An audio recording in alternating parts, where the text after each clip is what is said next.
Yes. Hello! Hello! What's up, guys? Hey, Kung Fu, how are you? Hey, I'm good, Blacklay. How are you? I have a slight Hey, headache, but good.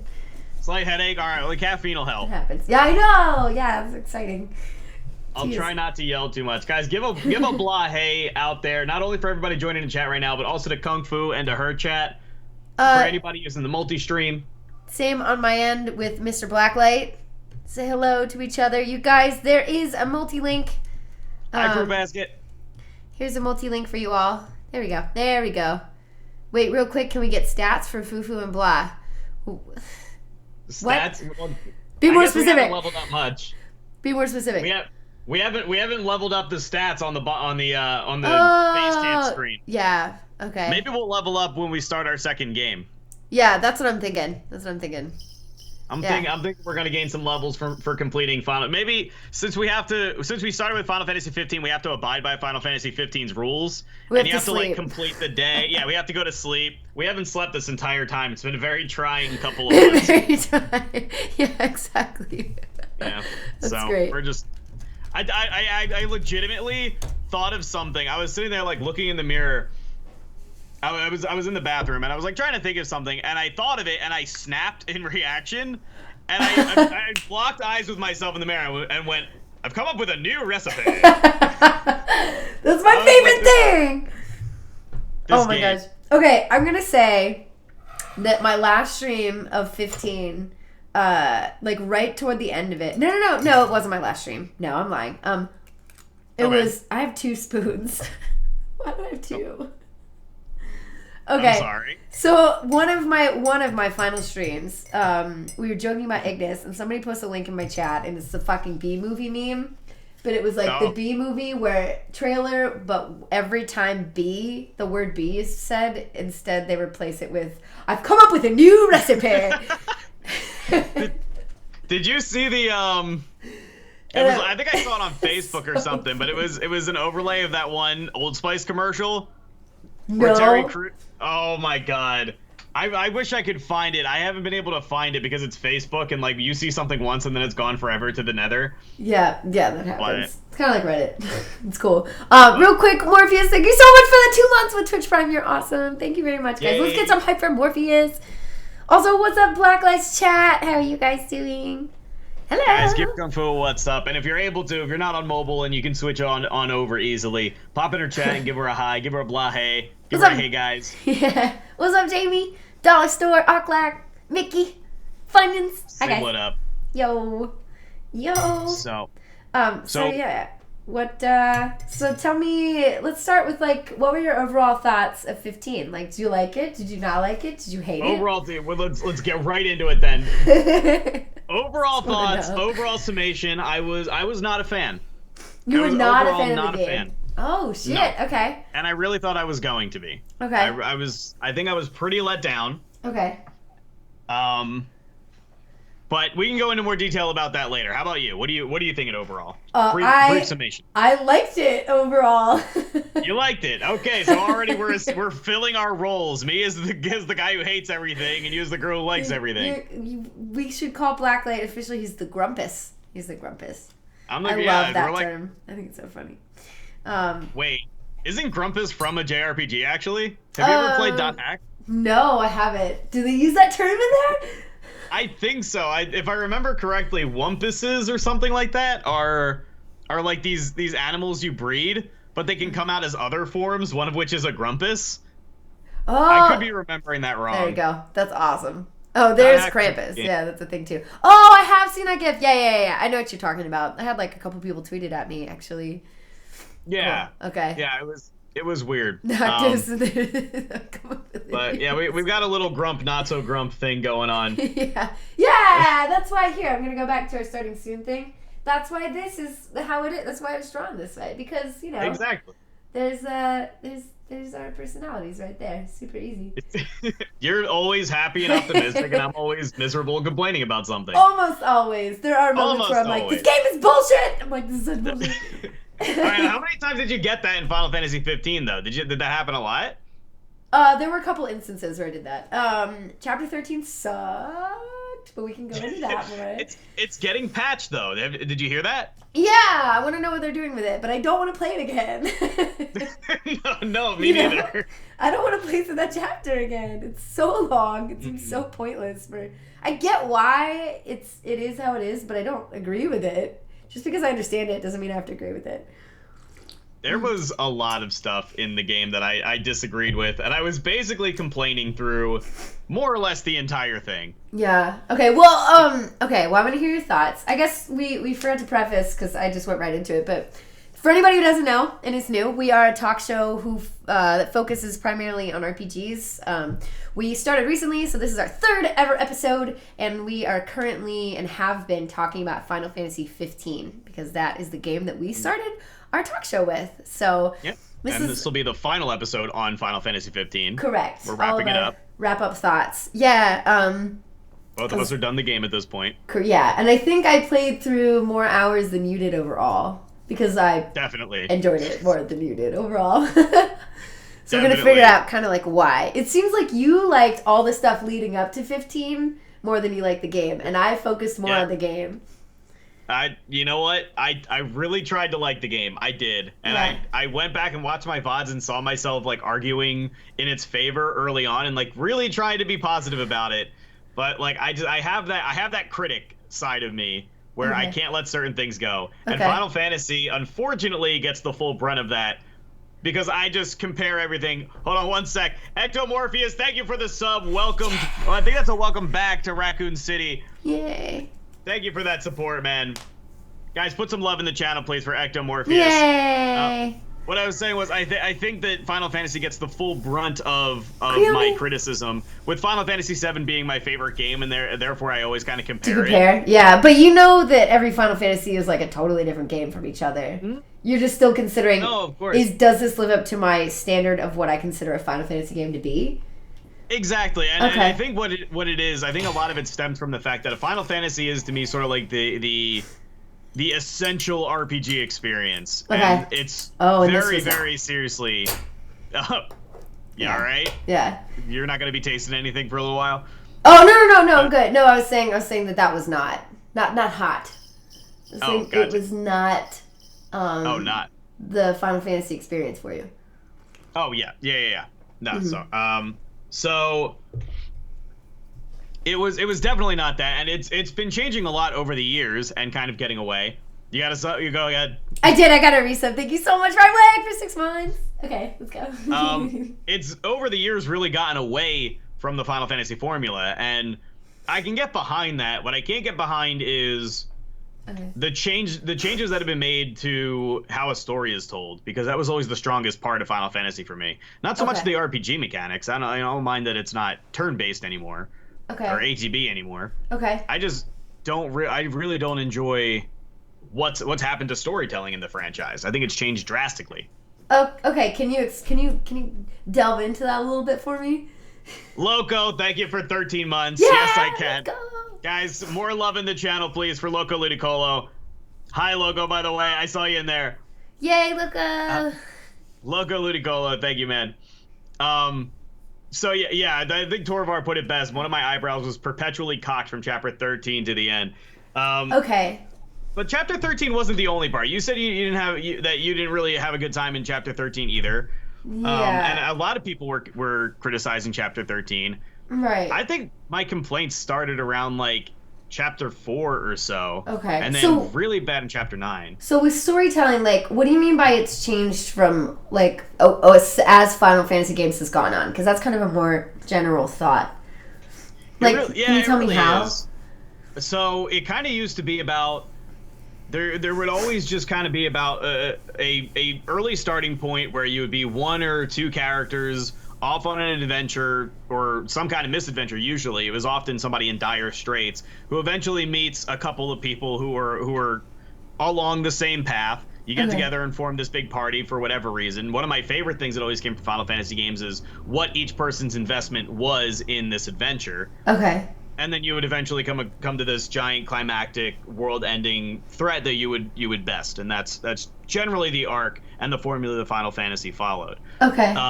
And now I'm okay with detaching from a formula. I'm always okay with a formula breaking, But there was something magical about that formula that was brought out in the character development and the way that the characters voice their motivations. Yeah. And I mean, the more I'm saying this, the more it's kind of obvious to me that I have like a seriously formative experience with Final Fantasy VII being my favorite game of all time, favorite RPG, first RPG, all that stuff. That game focused very heavily on which character, which reason the character had picked. Every character, all 9 playable characters, had picked for being part of the story. Right. Now as we go on, it kind of feels like everybody's just in it because they're in it. Like it is their fate to be here on this adventure, and they have no other choice. And especially Final Fantasy 15, where you have the king whose entire fate was foretold for him, and his 3 servants who have no choice but to obey him. You know, like it's not that they don't have any choice. Like they clearly care about him. The relationships are real. Yeah. But at the end of the day, they're a Kingsguard. What else are they gonna do? Yeah. You know what I mean? It's like the choice was made before the game started, so we didn't get to see that happen. Right. There was very little character development overall. Yeah. Well, I think that's why they tried to preface it with like the anime and the movie and stuff. But the fact that they didn't include it in the game, I can totally understand why that bothers you. Yeah. I mean, that's just something that I think that they could have done. I think there was a significant lack of character development, even in Noctis, who is supposed to have this transformation from like a prince to a king. I feel like it didn't happen until really, really late game. Right, exactly. Extremely abruptly. Extremely abruptly. Would you agree with that? I mean, it's like he literally physically turned into what he was supposed to turn into. Right, and we didn't even get to see any of that happen. It was just an abrupt time lapse from He's an like, egg. Suddenly he looks like King. And you're like, okay. It was also equally disjarring that they didn't change anything about his character model except the head. They just really obviously put an older head on his regular young body model. Like, that was really creepy to me. Okay, I didn't notice that as much, just because he ends up wearing a different outfit so quickly that it doesn't seem like a huge deal. No, he does, yeah. Yeah. But, and the end outfits look fantastic. They look badass! They look so badass, yeah.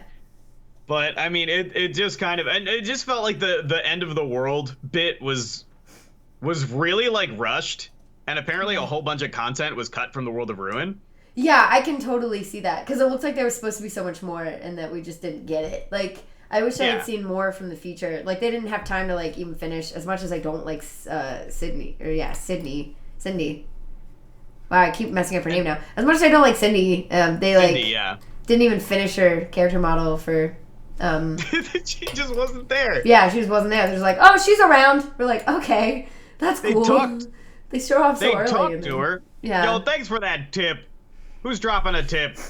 Aw, let's go. I don't know who that was because Twitch Alerts hasn't popped it up, but thank you whoever that was. We'll read the tip in a moment. Somebody agreed. I think the World of Ruin. Oh no, you go ahead. Oh, I think the World of Ruin was supposed to be like twice as big. I didn't know that. It was supposed to be twice as big because it was... Well, I mean, I should say the game was supposed to be almost twice as big because I think what the World of Ruin was supposed to be was a fully explorable version of the in-game world after it had fallen to ruin, which is like perfectly mirrored in Final Fantasy VI. Wow. That's exactly what they that's do. Cool. So we were supposed to be able to like fly or like drive everywhere again? Right, yeah, you're supposed to be able to drive anywhere. Apparently you can get a flying car. I saw that. That never happened for me. I just let the car blow up. So you clearly have not done any post game. It's in post game. Yes, you get a flying car and it looks like a goddamn Batmobile.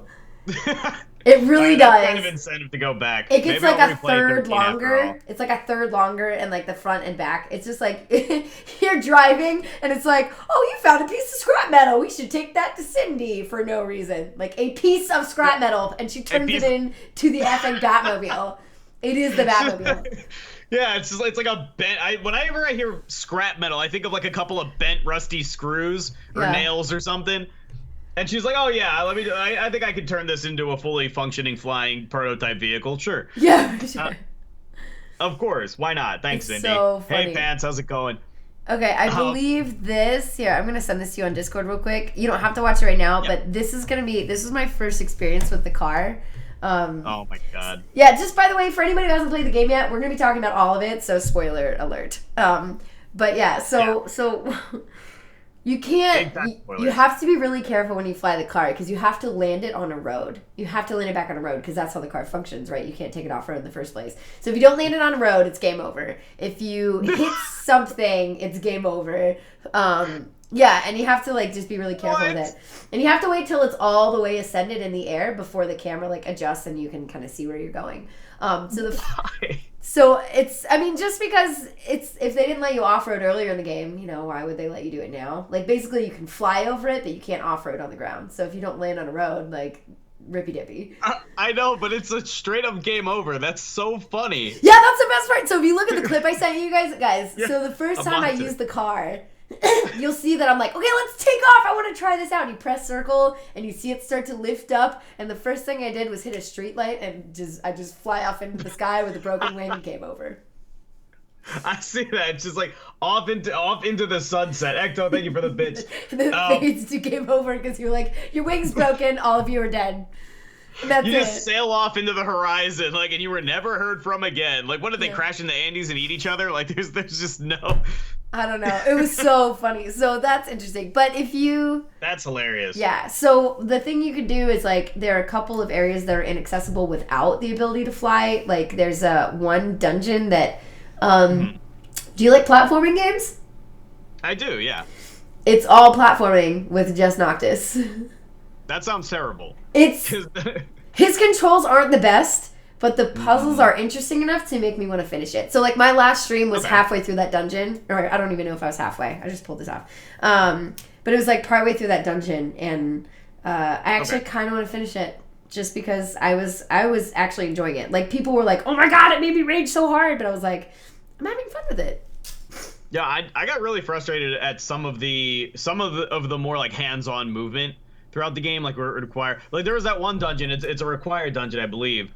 I don't think it was a side quest, but it was one where, like, you'd be running on top of this sort of ice wall, and on either side there would be these, like, really steep slopes that if you even touched them, he would slide off, and you would have to, like, run all the way back around. Oh, you fell off those? I fell off those, like, repeatedly. Oh, no. I think I only did that once, but I just wanted to see what was down there. It's like, when I play games, I'm not careful. Like, I always run fast. I'm careful. Like, and as a result, I just kept, like, sliding into this pit, and it was just, I guess it was frustrating because that doesn't feel right to me in a Final Fantasy game, but even forgiving if it was right in a Final Fantasy game, if the controls were just tighter, that wouldn't really be an issue. Yeah, the controls if you're going were, slowly. Yeah, you don't notice so much in the overworld. Like, it's not until I got to the platforming dungeon that I was like, oh, Noctis's controls could definitely have been a little bit better. Like, I didn't notice some of the stuff. So if you try that out, like, you might be a little frustrated. Also,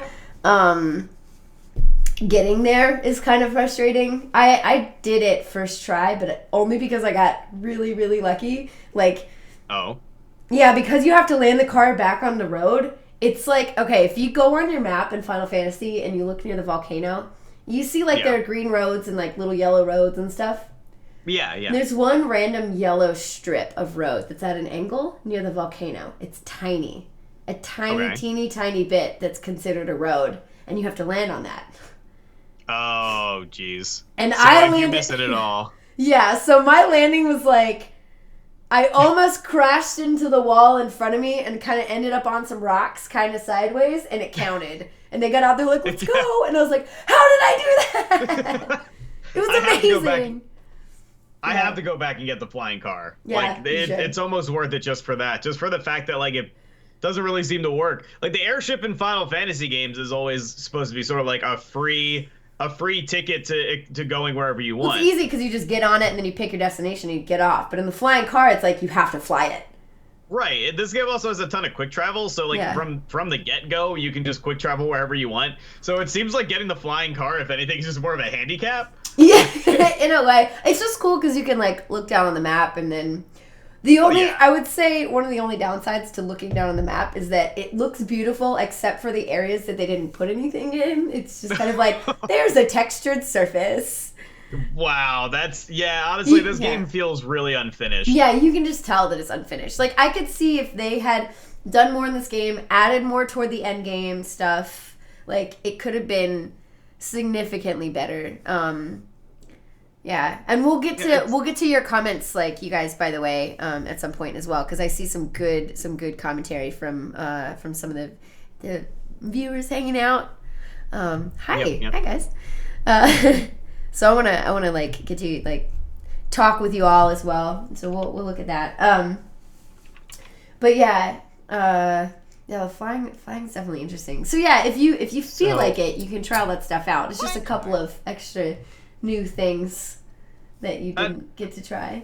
I will. I probably will. I don't think I'm gonna do it on stream. I'll probably give it a shot and then tweet about it. But did you find the turtle? No. Was this the giant boss turtle? Yeah. I think I heard it. Was this the one that's supposed to take like 3 hours to beat? Yeah. I didn't beat it. No. When you first so it's like it's a side quest, and then my stream was like, do the side quest, it's so good, and I was like, okay, I'm gonna try this side quest, because I like traveled back in time with the dog, who I always ask for paw first and then call him again. I love that travel dog. Cute. That was an interesting gameplay mechanic. It's so cute. The paw thing was rad. Yeah I thought it was cool. I liked the idea of it. But yeah, I traveled back in time, and then I did the side quest, and you like meet up with all these people that you did side quests for, so they all kind of hang out in one diner together, depending on how many you've like interacted with. I think will be there. Okay. And it's like up to like 14. I don't know. So I talked to a bunch of people, and then you have to. They're like all these earthquakes, and then you run out to a certain area, and there's like this big kind of like mountainy thing, and like that is the turtle. The mountain. It like wakes up, and it's like giant turtle. Shit. And then it's like, you can either fight it, or it's like, you have 3 minutes to run away from it. And I'm like, I'm going to run away from it. And chat's like, fight it. And I'm like, I'm level 45. I'm going to die. Yeah, no. So I just got the F out of there. But yeah, it's cool looking. That's cool, though. That's cool. It's the giant mountain moves. I like it when you don't realize you're looking at an enemy. Yeah. Those are cool moments. But it did remind me when you mentioned that like one of the things you have to do is get away. What the hell was up with the Marlboro thing? Did you get as confused as I did with the Marlboro bit? Marlboro. The big green swampy poisonous thing towards the end? Oh, that was really annoying. It tells you, it starts like, they're like, oh no, we can't kill it, it's invincible for some reason. So we have to run away in order to regroup and then figure it out. So I just like ran back the way I came, and then everybody disengaged from combat. Yeah. And everybody who had died came back to life, like sprung back up. Ignis is blind at this point, so he's like slowly trying to make his way through the marsh, like slower behind everybody else. Felt so bad for him. I did too. And I did that like 4 or 5 times because like nothing ever changed. I was like, all right, so nothing happened. And when it turns out you're just supposed to run the other way, deeper into the cavern where there's clearly not an exit, so they can hide behind a pillar and trigger a cutscene where Ignis kills the monster for you. I didn't have that problem. I was just trying to run out of the way of battle, and it took me a minute to find. But then once I got out of battle, it just happened immediately. I did. I like went the wrong way. I think I got help from from away chat. Correctly. Oh no! So you were like, why isn't this happening? Chat had to tell me. Oh, okay. Chat had to tell me. They're like, no, try running somewhere else. I was like, all right, sure. For me, I was just like, where do I go? And they're just like, run that way. And I was like, okay. Because I was just trying to run out of like the literal enemy field. Because I was like, why isn't this working? I know. Yeah. So okay, I can see that being silly. Yeah, and then you fight one later if you want to do a side quest, but like you can't kill it the same way. You have to fight it normally. You have to just regular fight. For some reason, this one doesn't need a Molotov cocktail in the mouth. Well, I mean, you can use those, but one doesn't kill him. It just weakens him, like it would any other enemy. It's okay. It happens. It happens. I hate magic in that game. It just blows everyone up. Magic was like literally, all right, I'm hitting the nuke. No one survives except me. Yeah. Drop it, point warp. Sorry, boys. And you sit there and like hang, watch sadly as they all freeze to death. Like... Why make me do that? I don't know. I would try to use it right as battle was commencing before my dudes ran in so that I could catch them before I ran in there. Yeah. Okay, that's smart. And then the enemies are probably more grouped, or probably like better grouped up too. That's probably a good time. That's exactly when I would use it. That was like my goal. So yeah, okay. So how do I want to break the rest of this down? Because we talked about some end game, but like. Well, the biggest thing for me was the story, and like my biggest disappointment was just the story and the way everything fell out, and nothing was more apparent. At no time was this more apparent than towards the end of the game. Because the closer it got to the end of the game, the less the less it kept explaining itself. You know what I mean?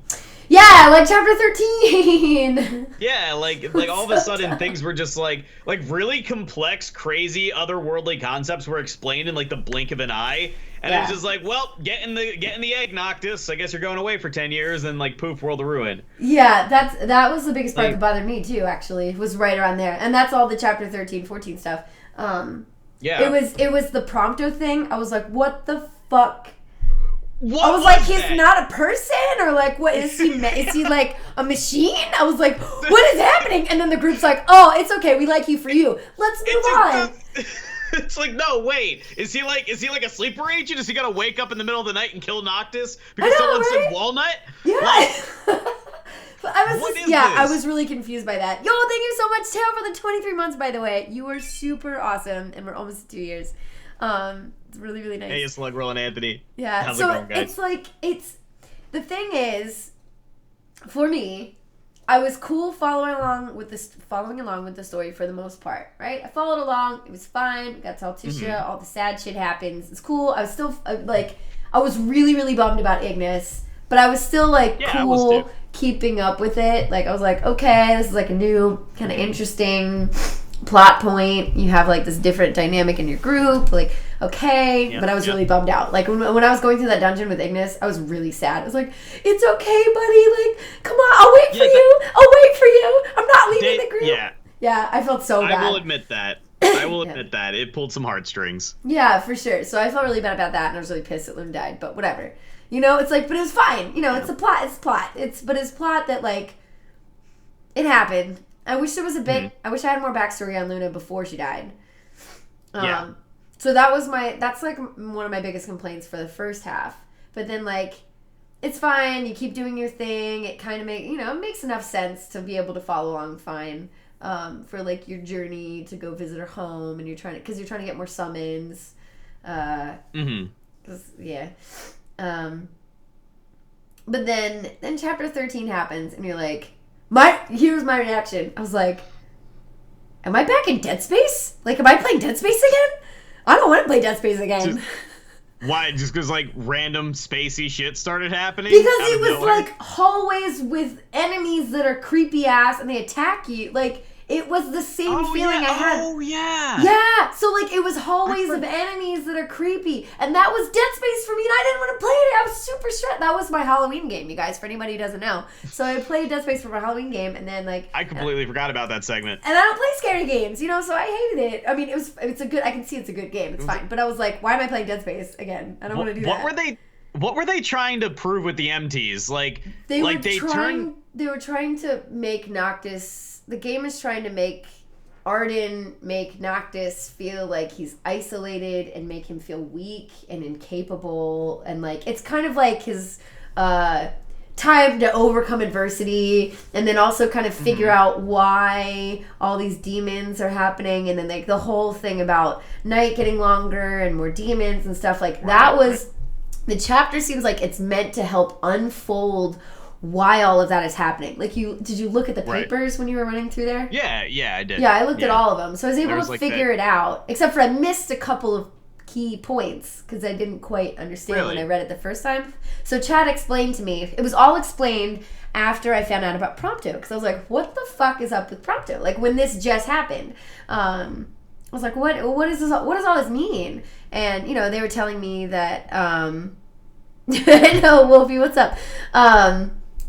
So they were, you know, they tell me that he's like a clone, and all those clones were made to turn into Magitech, to demons to turn into Magitech, and that's why they were disappearing. But I was like, they're like clones? Like, right. I was like, when did they ever mention this before? Like, we don't have any information. There's theories that like I don't think it's a theory, like his dad was somebody who worked on this, and then worked on like the clone stuff, right? And then his mom is like possibly the demon that's like, where's my son, that you fight in one of the dungeons. Do you remember that? Wait, yeah, I do remember that. That was like really weird and impressive. That was maybe supposed to actually be Prompto's mother. Yes, because it steals him. Yeah, so I think that was legit possibly supposed to be his mom. And so I'm this, like, the problem is we don't have, like, a point of reference for what that might be like as a person. Yeah. So the only one that we know who is, like, first off, we don't know why Prompto doesn't look like a demon. We don't know why Prompto can be out in the sunlight, unlike the other MTs and demons. Well, like, he's not a demon. He's still a clone. He didn't fully turn into a demon or anything. I don't know. He's a clone, but one of those pages that you're talking about says the MTs can, the Magitech Knights or whatever they're called, they can't be out in the sun, and that's why they wear that full suit of armor. It repels the sun. They because don't explain. The MTs aren't clones. Their MTs are demons. MTs are demons. MTs are demons inhabiting, and then they put on the armor, right? So it's what is clones, Prompto a clone of? The clones, he's a clone of a person. So basically people turn into demons, and then the demons turn into, they put on Magitech armor. I don't get that. Gold Brass, thank you for the 5 months, man. I know. This is how it was explained to me, right? I'm correct. Right, guys? Isn't this right? MTs are all clones. I thought they were demons.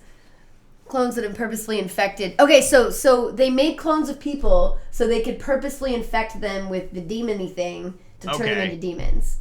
And so when you're fighting MTs, when you're fighting MTs, you're fighting demons, but they were previously cloned humans. But somehow Prompto, like, escaped all this. Yeah.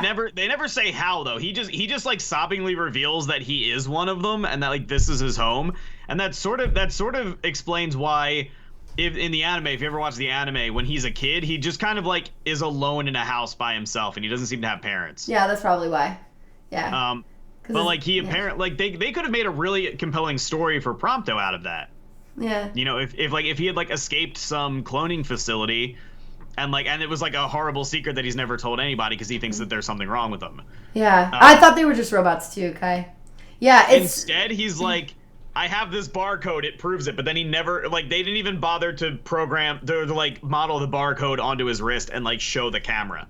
Yeah, it's just him like looking at it like this, and he's like, this barcode, guys, and they all like crowd around this side, like. I know, we never see like, it. See, the thing is, like, I couldn't even bother to put it on him. I would buy the story more and be more okay with it if they gave us more effing background on like all of everything related to this, because it's such a shocker. Like, you learn about some of the background as to what happened to these people in chapter 13, but I didn't even know about these people before then. You're just like, you read about like paperwork of a town of people who disappeared. That's it. And then it's like, suddenly it's like, oh, they turn into demons, and then that's Magitech. But I didn't know they were clone people. I didn't know this was like a thing. Like, we needed more background about Prompto throughout the game, like pieces of information.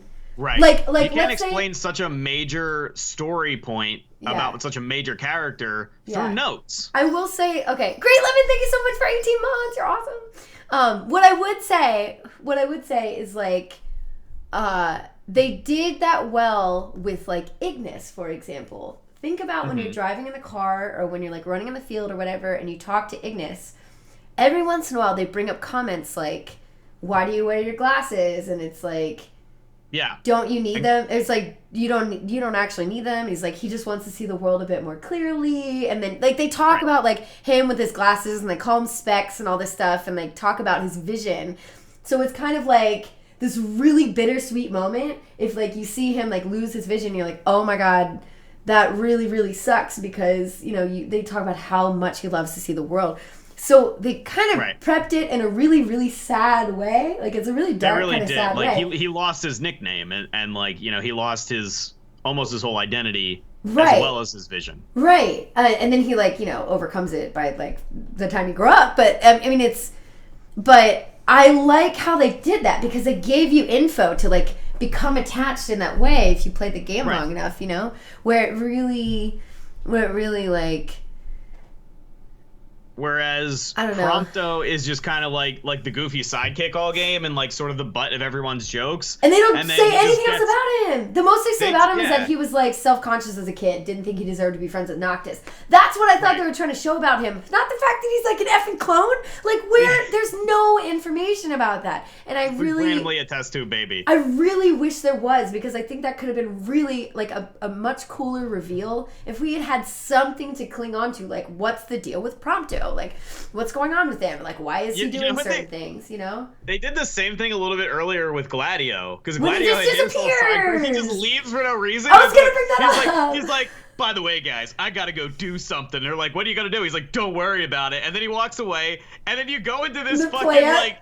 And he doesn't say it's him, and you're like, I know it's you. Why are you just saying it's you? It's like very obviously Noctis that he's really like dumb. he's not even disguised. And then he comes back, and then he has a big gash on his face. He has like a giant scar. They're like, what happened? He's like, don't worry about it. And that's Gladio's side quest. Like, that's his whole character development. I think that was he goes off and does something and gets his face sliced off. What he did, we'll never know. I think that thing of him leaving was I think the only reason they put that in the game was so that you'd have Aranea in your party.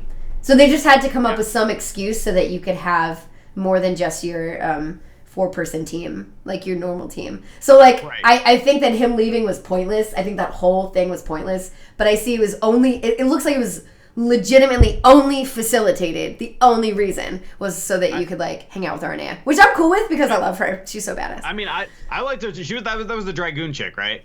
Yeah. Who we still really needed like a lot more info on. Like that was another character that was like woefully underdeveloped. I also feel like this is an opportunity for a backstory quest. Generally a sort of almost. It's not every single character gets this in Final Fantasy, but they'll usually take every major character and explain like some of their backstory. Yeah. Oh, we'll find out. Andy says we'll find out what Gladio did for DLC. But why didn't they put this in the first iteration of the game? The fact that we have to have a DLC in order to fill some of these questions is kind of a bummer. Yeah, because it shows that they just didn't finish the game. Like this was clearly supposed to be a bigger. Yeah, Noitamina? Is that how I say that? Came in and said that as well. Yeah, the DLC will apparently let us know. But when it comes across in the original game without the DLC, it just comes off as incomplete. Yeah, it feels like they intended to show what happens to Gladio during it, and like they could have even set it up in a way where it gets explained fully in the DLC. But like I guess just the really sparing conversation around it and the fact that none of the characters really seem to question it when it happens. Yeah, they just like don't care. Makes it seem pointless. Yeah, it makes it seem pointless, and it makes it feel like something's missing. Yeah, for sure. So there's a way to set it up for the DLC and do it in a way that makes sense for the story. It is animation backwards. That's cool. Noitamina. It is animation backwards. Yeah, there you go. Yeah. What's up, critics? But yeah, I just feel like they did that a lot. I feel like this game really, really, really suffered from being rushed out the door. Which is kind of ironic considering it was development for like 10 years, 10 years. They even touted that fact. They even like during the animations they were like 10 years of development. Yeah. This game has become this. But like at the end of the day, it was still a rushed. It was still a rushed venture because it just they scrapped everything they had and they were given like I forget who it was. Somebody was given like only 6 months or something to redo the whole game. Yeah. It switched over developers. I don't know. It was that's why not developers but directors. Don't brag about something if it's not finished. Like don't brag that it took that long if it's not finished. Like it's just I don't know, man. It's definitely not as bad, but it's kind of a little bit of the Duke Nukem Forever effect, where the game being in development for so long was more of a detriment to it because so many things changed throughout the cycle. Yeah. Okay, I could see that. Yeah. Yeah, and it kind of. That's why I feel it was left incomplete. Yeah, and it may have ended up hurting some of the process a little bit. I can see that. Yeah, I can see that for sure. That just overall damages the integrity of the franchise when previously Final Fantasy was a series that told a story. It just seems that that's taken a back seat to going for these big AAA things. It doesn't the story doesn't matter. It doesn't matter what kind of narrative we're painting here. What matters is how pretty the game looks. But that's part of why I like games, is because of story. I want the story and the adventure together, which is why I'm so excited for Zelda. Oh my god! Oh my, okay. Breath of the Switch looks ridiculous. Are you pre-ordered? Are you all pre-ordered? I missed it, but I have somebody who got a couple and said he'll get one to me. So I should be fine. I did get the special edition of Breath of the Wild. I can talk about that, but we should do that later because... Oh, yeah. Because we might have to play that. We might have to play it because I'm getting like day one Breath of the Wild. I'm going to. We'll talk about summons. Yeah, we'll get on that in a bit, I'm sure. Yeah. But no, definitely it was like it just sucked that they were able to cut out Gladio's entire backstory. They were able to gloss over Prompto being created in a lab for the enemy in like 2 seconds, and Ignis got a pretty sad and profound bit of character development. So I think his is never maybe had any backstory explained. Yeah, no backstory. I think his development was at least done well. Like his thing, although it is sad, that's probably the best out of all 4 of them. Yeah, no, definitely. And yet we have almost no character development from either Gladio or Prompto. Yeah. Almost no backstory to either of them, despite them lazily trying. 0 attempt at backstory for Ignis, yet they managed to fit in the cup noodle thing. Yeah, they have cup noodle. They're like, let's advertise. Yeah, that really was funny. So bad. I thought it was really funny. It was super funny. I had a laugh about it. Don't get me wrong. There was plenty of laughter. But you're basing that on the fact that like they included that, but did not include other stuff. Like it's because that switch out seems is it like they're a sellout? There's just Final 15's a sellout. Right, like don't get me wrong. I'm not gonna like just point my finger and go sell out. That's bullshit. Like that's definitely what it feels like. And that I'm not gonna lie. That's my first instinct is to do that. Yeah. And I don't want to do that. I want to have I want to try to take a step back, take maybe a little bit more an adult approach at it, and look at it as like game companies need to make their money and they need to be selling something. And maybe writing masterpieces doesn't pay the bills as much. Yeah. Yeah. And if they don't have Sakaguchi behind them anymore, which they don't, I don't know that they're going to be able to print these masterpieces. So they make it a AAA effort. This game felt like it was trying to be AAA. Yeah. And AAA is never shy about selling some ads in video games. Right. So, but here's the thing though: if you're gonna sell ads in your video game to make your money back and do whatever, at least put enough of that money that you're gonna be getting by selling cup noodle ads into development so that you can complete the game. Yeah. That feels not genuine when the game is incomplete, but you still manage to fit the ads in. Yeah, I mean, it could have been to the point where they were taking so long in the game that they needed something extra just to legitimately finish it and get it out there. So they had to create that. I don't know, maybe. It might have been. Maybe. It might have been. And that is kind of a sad experience. Yeah. Like that sucks. That sucks if that's what happened. Yeah. That they needed to do this. And like, so don't get me wrong, they did it in such a way that it was silly, it was hard to take too seriously. Yeah. Oh yeah, I was looking for a boss fight too. I really thought I was gonna have to fight the bird, and I'm really surprised that I didn't. What with that bird? Yeah. What was with that giant bird? I think it's a side quest. It's like a side quest later on. Okay. Yeah, okay. I think it's a post game side quest, right? I believe it's post game side quest. Yeah. Because you start fighting a bunch of like epic bosses. After there's one guy who's like says he can create these like amazing weapons for you if you fight bosses. So like I didn't want to fight Thunderbird because I was like I'd rather like befriend it or something. Yeah. It depends on the mission you do. Oh, it depends on the mission. But yeah, I mean the fact that like you don't even approach that bird like just grabbing the egg and leaving, you're like, oh, there's no thing. Yeah, it was kind of, it just takes off like that. A giant bird is gonna let you take its eggs. I don't think so. Yeah, I know. It was like we gotta get out of here before it gets back. I was like, oh god, it's gonna chase us, and here's this big place where it looks like an arena for us to fight it. But then like we don't. So like maybe that happens later. Also, hi guys, who I haven't said hi to in my chat. What's up everybody? Hey, Ultra Michael and Buttery fan, how's it going, guys? Yeah, I see a lot of people. Good to see us. It just felt like the world. Another way it felt incomplete was animals didn't feel like a convincing part of the landscape. They really just felt like copy pasted groups of enemies that appeared here and there. There was zero interaction between animals. They were never like there wasn't even really like a sort of definite area where you could find a lot of animals. Some animals were found in the hills, some were in the forest, and you would find them equally in the forest or by lakes. No, there were for a few. They didn't do it with all of them. There were definitely groups of enemies that just were everywhere, and you're like, why? But there were a couple that are in very specific locations, and they're interacting with their environments really well. That I thought I really liked when you had like like monster crossings.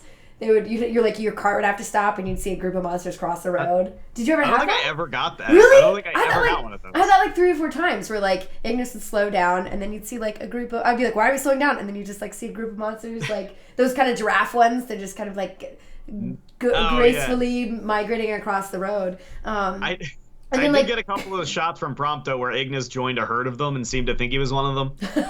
That's great. He was like the field wheeling with them. Did you get okay. Look. I don't know why, but my Prompto, I'm not sure about yours, he was obsessed with taking a picture of Noctis every effing time he got on or off his chocobo. Every time. Like, no, I didn't get that. I would go through pictures. If there was Noctis on the chocobo, I would get like one of him on the chocobo, and then every other picture I got with him was either getting on or getting off of the chocobo. No, that must have just been like the trigger for your Prompto for some reason. He just... I don't know what it was. Like, I was like, why didn't I save all of these? Because there were a lot of them. You got a lot of them too, Andy? No. Yeah, see? I think my Prompto was a little bit weirdly obsessed with Gladio, if I remember correctly. What type of stuff can you say? You can say whatever you want about the game, because right now we are talking about everything. Yeah, this is the wrap up. Yeah. This is final thoughts. But don't be rude. Spoilers abound. No, don't be rude. Spoilers abound. Yeah. Speaking of spoilers, by the way, I cannot believe how blatant it was to me, because usually when something seems really obvious to me, it's intentional, and I end up calling it wrong. But Arden is the final bad guy. Are you kidding me? Yeah. Oh, so Like, you were that upset was- about that. I saw that happening from before the game even started. Yeah. That was not a twist. Yeah. Okay. It was but it was so obvious. I Yeah. never called this shit correctly. I Remember think- episode 1? I called that Arden was the bad guy. Yes. Well, you were like hoping he had more involvement. You were actually kind of hoping for it. So I think the fact that you were proved right is upsetting to you. It's That's actually okay. pretty funny. Maybe I'm being a little cynical about it, but That's okay. I should be happy that I was correct, but I feel like it was maybe made a little too obvious. That's okay. Like, I get that. I think, like, part of the reason why that would have been a letdown is because they didn't explore enough. Like, we never saw the Niflheim Emperor at all. You just heard about, like, oh, he's dead. Yeah. You get to 13, you're like, what was he's that?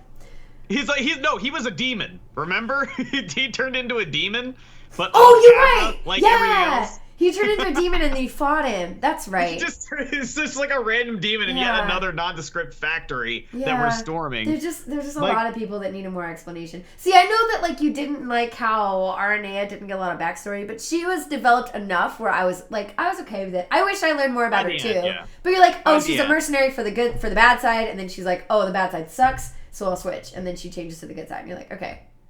She kind of shows up at random times and I wish she was vomits a bunch of exposition at you. Yeah, I know. So like I was fine with her, but I wish there was more. But I mean, again, like it's just something that I could swallow and just take with me. I was like, that's fine. Right. Yeah. It was just something that was. I don't know. She was a good character. She was not my far and away from my favorite Final Fantasy character. Right. But among Final Fantasy 15 characters, she got enough that I started to feel a little bit of a sense. In Final Fantasy 15, I consider a character good if I can get kind of a sense of what kind of character they are. Yeah. Because if they're not one of the main four, like that game didn't give a shit about anybody but the main boy band. But the main boy, I know, but the boy band, I know, which is kind of a bummer. It's a shame to me. Well, they started to get into Luna, and then she dies. Right when they started to explain Luna a little bit, and like, hey, we're finally gonna hang out. That whole set piece I kind of liked, where in like the first like almost half of the game is dedicated to trying to get to Luna, and it's right as you reach her that she dies. Yeah. That I like that. That's a pretty good tragic. I mean, I wasn't excited, but it was a good moment of tragedy. It's just exactly there needed to be just losing his sight. There needed to be a bit more explanation though with it, I think. Oh yeah, definitely.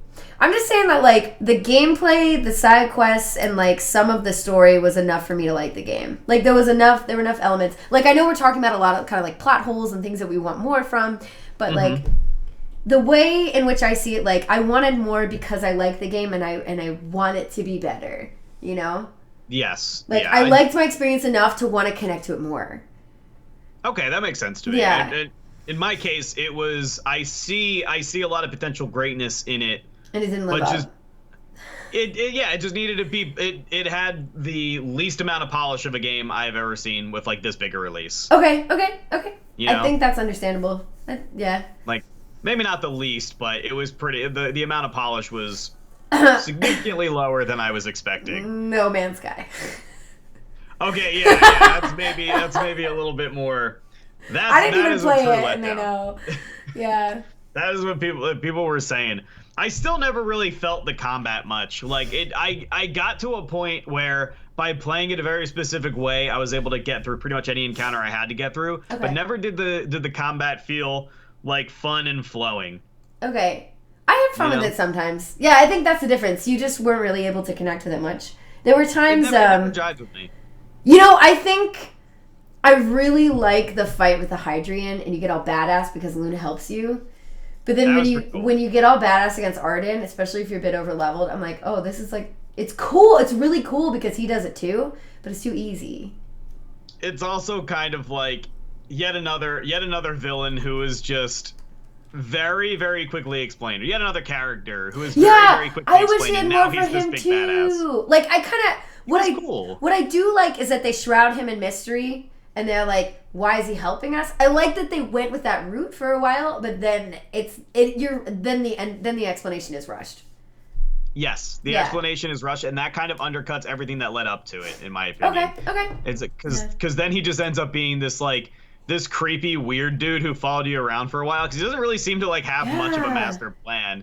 Like he does, but it was explained so briefly that it's hard to. He goes from being like mysteriously interesting to being like, oh, he's super evil, and like that's it. It goes one to the other, and you're like, oh shit. It just flips really hard, and on top of that, it's hard to like respect him as this master genius who like guided Noctis into doing exactly what he had to when his plan seems to be help Noctis fulfill his destiny so that he can beat him at his pinnacle of awesomeness for no reason other than that will be more insulting, I guess.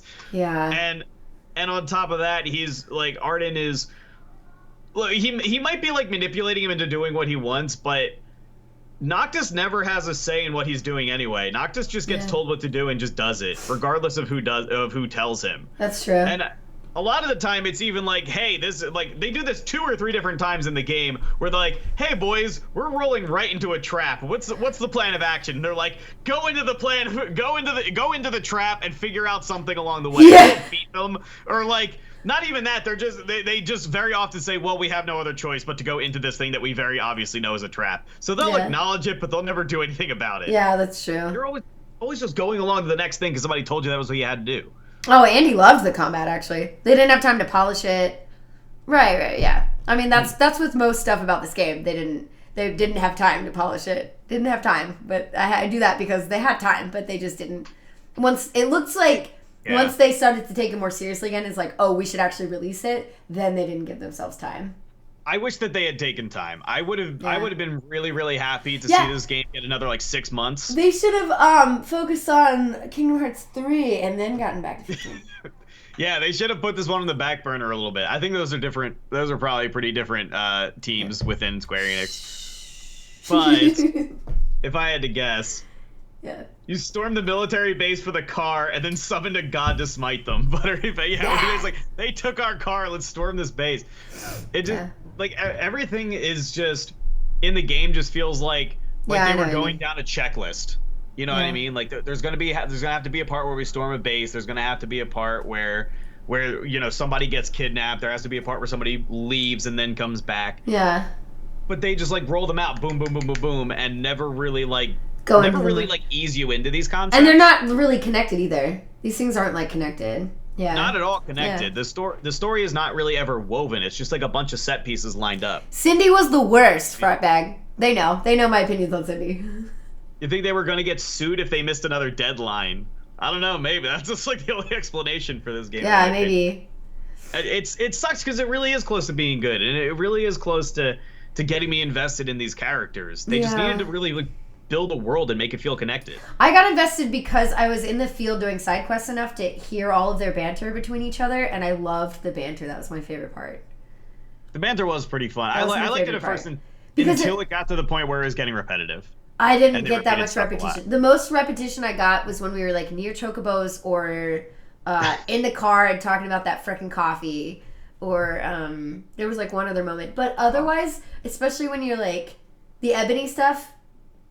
The what stuff? The stuff that Ignis is drinking when he drives the car. No, I never heard that conversation. So I got that like 6 times or more. Where it's I started quoting it every time he would do it. So it was more than 6 times. Yeah. A distracting background. Wait, what do you mean or something? Oh, instead of the green screen. No, we can't. I can't do it quite like that. Yeah, it worked. It was worked on for a very short period of time, but misconception around because they took stuff from a canceled game announced 10 years ago. Right. Well, that's the thing is, I if I remember correctly, I could be remembering incorrectly that they like touted that it was a 10-year development. Yeah. But I know that it transformed pretty drastically towards the end of the development. So the 10-year development cycle was really 2 years. Like Final Fantasy 15 was really more like 2 years, right? That's what Andy says. It looks like the game wasn't in development at all for 8 years, just people making cool videos about it. All of it was CG and none of it was gameplay. Yeah. Pretty much. Well, that might explain the movie, which was actually pretty good. Yeah. I really enjoyed that movie that we watched. Yeah, the movie was cool. Like, I'm glad I watched the movie for the game. If it was on its own, I'd be like, it's fine. But yeah. I think in conjunction with the game, it made it better. And I was like, oh, that's cool. I have this background, like, some of the things I can relate. I feel like I would have very little connection to the king if it wasn't exactly. a movie. That's what I was gonna say. Yeah, I'm glad I had that so I could learn more about the king. Yeah, dude, does Noctis a good character? Does Noctis look like nothing at all like the king, and then exactly like the king 10 years later? Yeah, and yet I will say that he still looks like himself, just like later. So you kind of see how it looks like as he gets older, he starts to look like his dad. That was kind of cool. I mean, what I think they did is like when you said it looks like his character model is the same, but his head's different. It looks like they took his dad's head model and just like changed the hair color to Noctis's, and maybe the eyes. And then it's like the same otherwise. Like it was scarily like his dad. So I was like, I think they changed his jawline, which doesn't really happen with people unless you gain or lose weight. Like aging doesn't change your jawline. It's gaining or losing weight or like exactly. It doesn't change a jaw from like the anime triangle into like a square like man jaw. Like it was so I thought that was I was like, that's different. I mean, he looked adorable either way. He was adorable, and then he was handsome, and I was like, that's cool. I'm fine. It's fine. Yeah. But I noticed the difference. There needed to be more clothes in the game, in my opinion. I feel like there was probably more that I could have gotten by side questing. Yeah. But there was like a noticeable lack. Like I feel like there should have been clothing stores in the game if you're gonna offer interchangeable clothing, but they just didn't really like make many of them. Yeah, no, they didn't. Maybe that was like a plan that they just couldn't follow through with. Like a lot of what is the case. A lot of all the stuff that happened. I didn't phrase that well, but yeah. Oh no, I knew what you meant. Cindy needed a clothing option. She needed more outfits. But Cindy needed a personality at some point. No, I thought her outfit was the worst for anybody because it's like it was so aggressively showy for no reason. Yeah. For no reason other than to be like fan service, and I'm like, that's why I like every other girl in the game better because I'm like they're actually properly dressed and it's adorable. The outfit's awesome. Like Arnea has a great body and you can tell, right? So she's got it going on, but she's still got like armor and shit, and so she still looks like a fantasy character, right? Like exactly. It's not just like she's not wearing clothes to not wear clothes. That's what I don't like about it. I can't really imagine working on a car without wearing almost any clothes. Yeah, I was gonna say I feel like that would hurt. Like, wouldn't you like probably hurt yourself at some point? It's like fine, whatever. Yeah. So, but then also her voice is really annoying. And then every time you get gas there, she's like, "Let me like wipe your windows for you," and I'm like, "This is so annoying." I'm like, I would purposefully try to never ever get gas there. I almost never filled up at Hammerhead. Yeah. I didn't even realize that. No, there was kind of a Knights of the Round reference at the end there. A Knights of the Round? Oh, okay. Knights of the Round was the final summon in Final Fantasy VII. There isn't really like any story behind it, but it's just like a ridiculously powerful attack where 13 knights it's like the 12 Knights of the Round Table and then King Arthur all take turns attacking. So it ends up doing like a shit ton of damage. Oh, okay, cool, okay. And they kind of channel that at the end there when Noctis like summons all the kings of old. Yeah. Sort of thing. Oh, yeah. Another thing Andy could have used more work was I think like parts of the ending action sequence. Okay. Like So Bahamut shows up to save Noctis kind of out of nowhere, which is a total act of Deus Ex, right? It's just a huge Deus Ex Machina moment where he's like, we can't defeat Ifrit, right? I'm sorry, it wasn't against Arden, it's against Ifrit. Yeah, it's against Ifrit. Well, it's because you bond with him while you're in the egg. He's like, hey, yo, I'm here. And then he's like, I'll come help you. Like everything else that happens off screen. No, you see him talking to Bahamut. You see him talking in there. Yeah. They do talk about it, but then it's just like time warp 10 years later, and then I guess we just assume we have Bahamut. Yeah. But Bahamut like comes in scripted wise, like he's like scripted to come in and help you against Ifrit. Yeah. And that was kind of lame the way it I guess took the control away from you as the player. It's like, guess what? You just can't beat this. But you've had this guy in your back pocket the entire time that could, so we're just gonna let him take over now. Yeah. Step aside, kiddo. Let the actual monster do some work. Yeah. And then he starts throwing like swords all over at Ifrit, and like Ifrit's doing all these crazy like parkour moves, but like isn't actually dodging any of them. It was like really lame. Oh, okay. Do you ever seen that? He would flip away from a point where like even if he had still been there, the sword wouldn't hit him, and it was just like really kind of slow and awkward. And it was supposed to be this like really cool actiony moment, but I didn't think about that. It just kind of reaked of like bad mocap. Yeah, and Bahamut doesn't even finish off Ifrit, like Andy said. Yeah, they don't, and then you still have to go back and fight him again after that. It's like, I've weakened him. Good luck. Go do it again. And you're like, oh, okay. And then you go inside to confront Arden in like a really vague sort of, and like, is that all your friends' corpses hanging around them off of chains, but like they're just illusions? Yeah, it's delusions. It's your corpses and Luna. It's your friends and Luna. Right, yeah. Your friends and Luna. That's right. Yeah. And then he goes outside, and then you just fight him in the same exact place you fought Ifrit anyway. It's just like kind of. It's again, that's kind of Dead Spacey again, where like everything Arden's doing to intimidate you is supposed to be really creepy, but you're like, why am I in Dead Space? Yeah, and it's like, this is not Final Fantasy 15. Yeah, like Arden he could have used other tactics that would have been better. Like I like how they were trying to make it like, I'm isolating you, I'm trying to strip you down of all your stuff, but like, don't turn it into another game entirely. It was another game. Yeah, it was weird. Yeah.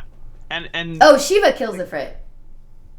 Yeah, that's right. Shiva comes in and saves your ass against Ifrit as well. Yeah. At first it was Ultra Michael was laughing. Yeah, he gets all like tribal for a minute. He gets like, it looked really, really weird. It looked really the animations with Ifrit looked very, very odd. Okay, I don't remember thinking about it like that. So I just probably need to go back and watch, and then I'll be able to determine that a little bit better. But yeah, I didn't think about it like that. He was doing like slow-mo capoeira. You know that like the Eddie Gordo fighting style from Tekken? Okay. It was really, really odd motion capture for that whole sequence. Yeah, okay. I got you. Andy, just so you know, I actually really like Cindy's background. But her accent and her outfit are still annoying to me. It's because they overdid her accent. If it was more subtle, it would have been fine. But they just like totally went extreme with it. And I think that's because that's like the Japanese kind of like that Western feel. Like they really like that. They like exploiting that, like the U.S. Western thing. There's like always, in any voice acted Final Fantasy, there's always a Southern character. Yeah. But Cid's is much better, in my opinion. Cid. Yeah, I like Cid a lot Cid's cool. that. And they could have done. They could have done a lot with the crafting, I feel like. Yeah, they could have done more with everything. Like it's just the game could have been more. It was big, but they could have done more with certain areas, and they did more with other areas that were less important. This feels like a very clear example of a game that just got stuck in development hell. Mm-hmm. You know what I mean? Yeah, and it's good that it eventually made it out. It's a Final Fantasy game. It's never gonna. I think this is just what happens when a major franchise game gets stuck in development hell, because it's gonna come out anyway. Any other game that went through the things that this game went through wouldn't have ever been released. Yeah, I mean, hopefully, like at least it seems to have done well enough where they're giving themselves the opportunity to be like, here's DLC to try and make it better. So at least they're trying to be like, we know that the game's not perfect. We're trying to help. Like I mean, even though I don't want more story to come out with a DLC, I think it's dumb they didn't release it with the game. At least they're trying to like to make up for it a little. Right. So I kind of want to know what's different, you know. They know that there's something up with it. They're willing to acknowledge that. It's just I get concerned when they're saying, at least everybody on Twitch, I haven't looked at any like official statement on what they're doing, but on Twitch, everybody keeps saying they're patching Chapter 13. They're patching Chapter 13. And they're patching Gladiostorio and sorry, yeah. Yeah, that's right. You said Gladios as well. I just said Gladiostorio. That's what I just said. Gladiostorio. They're patching Gladiostorio, you guys. Anyway, yeah. Yeah, Gladio. That story's like I'm glad to hear that because Chapter 13 is far from the only part of the game that needs patching, in my opinion. Yeah. You know yeah, what I mean? Exactly. The thing about Chapter 13 is like I want them to add more story and like take out some hallways because it's too long. Yeah. So I don't want it to be longer. I want them to like swap gameplay for story. Yes. So that we just get more of that because I don't want to play that fucking thing again. I don't want to play that whole thing. Yep. Give me more on like Prompto's whole thing. Like what is being a clone mean for him? Why is it such a like show a little bit of reaction among the party maybe? Like it I don't know, like let it resolve over a period of time. Yeah. Prompto should have been the one to leave the party. Yeah. Prompto should have been like, I'm no good for you. I was made in the enemies. Yeah. lab. Yeah, I know. I just want more, man. More. Let's do more. I don't know. I mean, I still think, I don't know. I'm trying to think of all the other stuff I liked. I mean, okay, let's bring up summons for a bit because somebody asked about that earlier.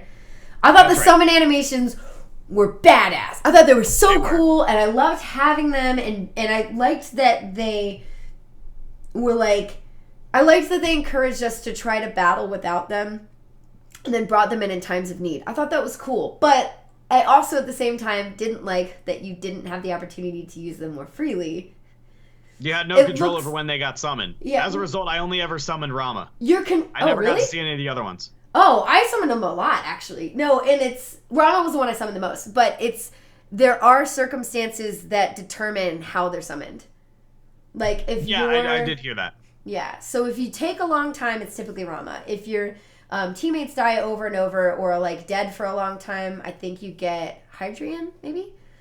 Or Titan? I think that might be Titan, somebody said. I got Hydrian once outside of the Shiva thing. Yeah, I got Hydrian once randomly. I don't know if I ever got Titan. And then I got Rama a bunch of times. And then I think I got somebody else at some point. Yeah, there's somebody else in there. Yeah, whatever. Anyway, yeah, I just wish... Shiva, maybe? I think. I got Shiva. Yeah, I got Shiva like twice. I think I got Shiva once, actually. Yeah. Aside from the time that she shows up during the Ifrit fight. Prompto's likely to have one where you're separated from him. Oh, okay, that would be good. Ignis will likely be about when he loses his eyesight.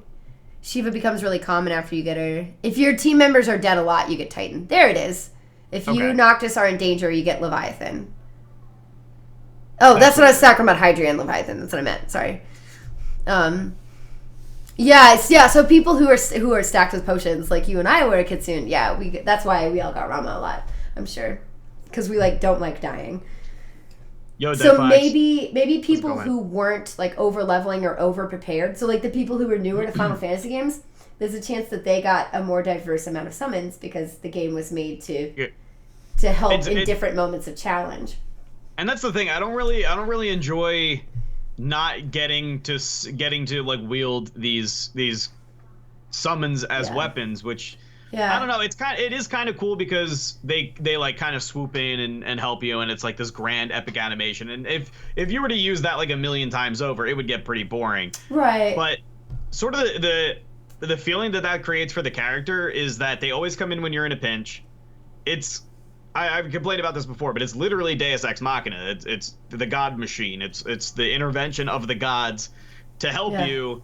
Yeah. And that doesn't feel like rewarding or like you earn that, even though you do have to go out of your way to like feels prove like you yourself. Sucked. It feels like you sucked, and then the game's like, all right, we'll help. It's like all right, here comes Thunder Dad. Get out of the way, man. I got this. Boosh. It's like there's your handicap. Yeah, man. Yeah, I get that. Like, I don't know.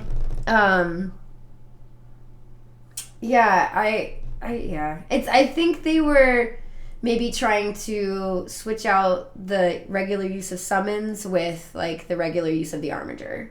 That's probably what they were trying instead, and why we didn't get to see him as much. Armiger was cool. I mean, I didn't use it a ton. It was fun. Yeah, I started using it more when I realized that this was basically what you got instead of a limit break. Yeah.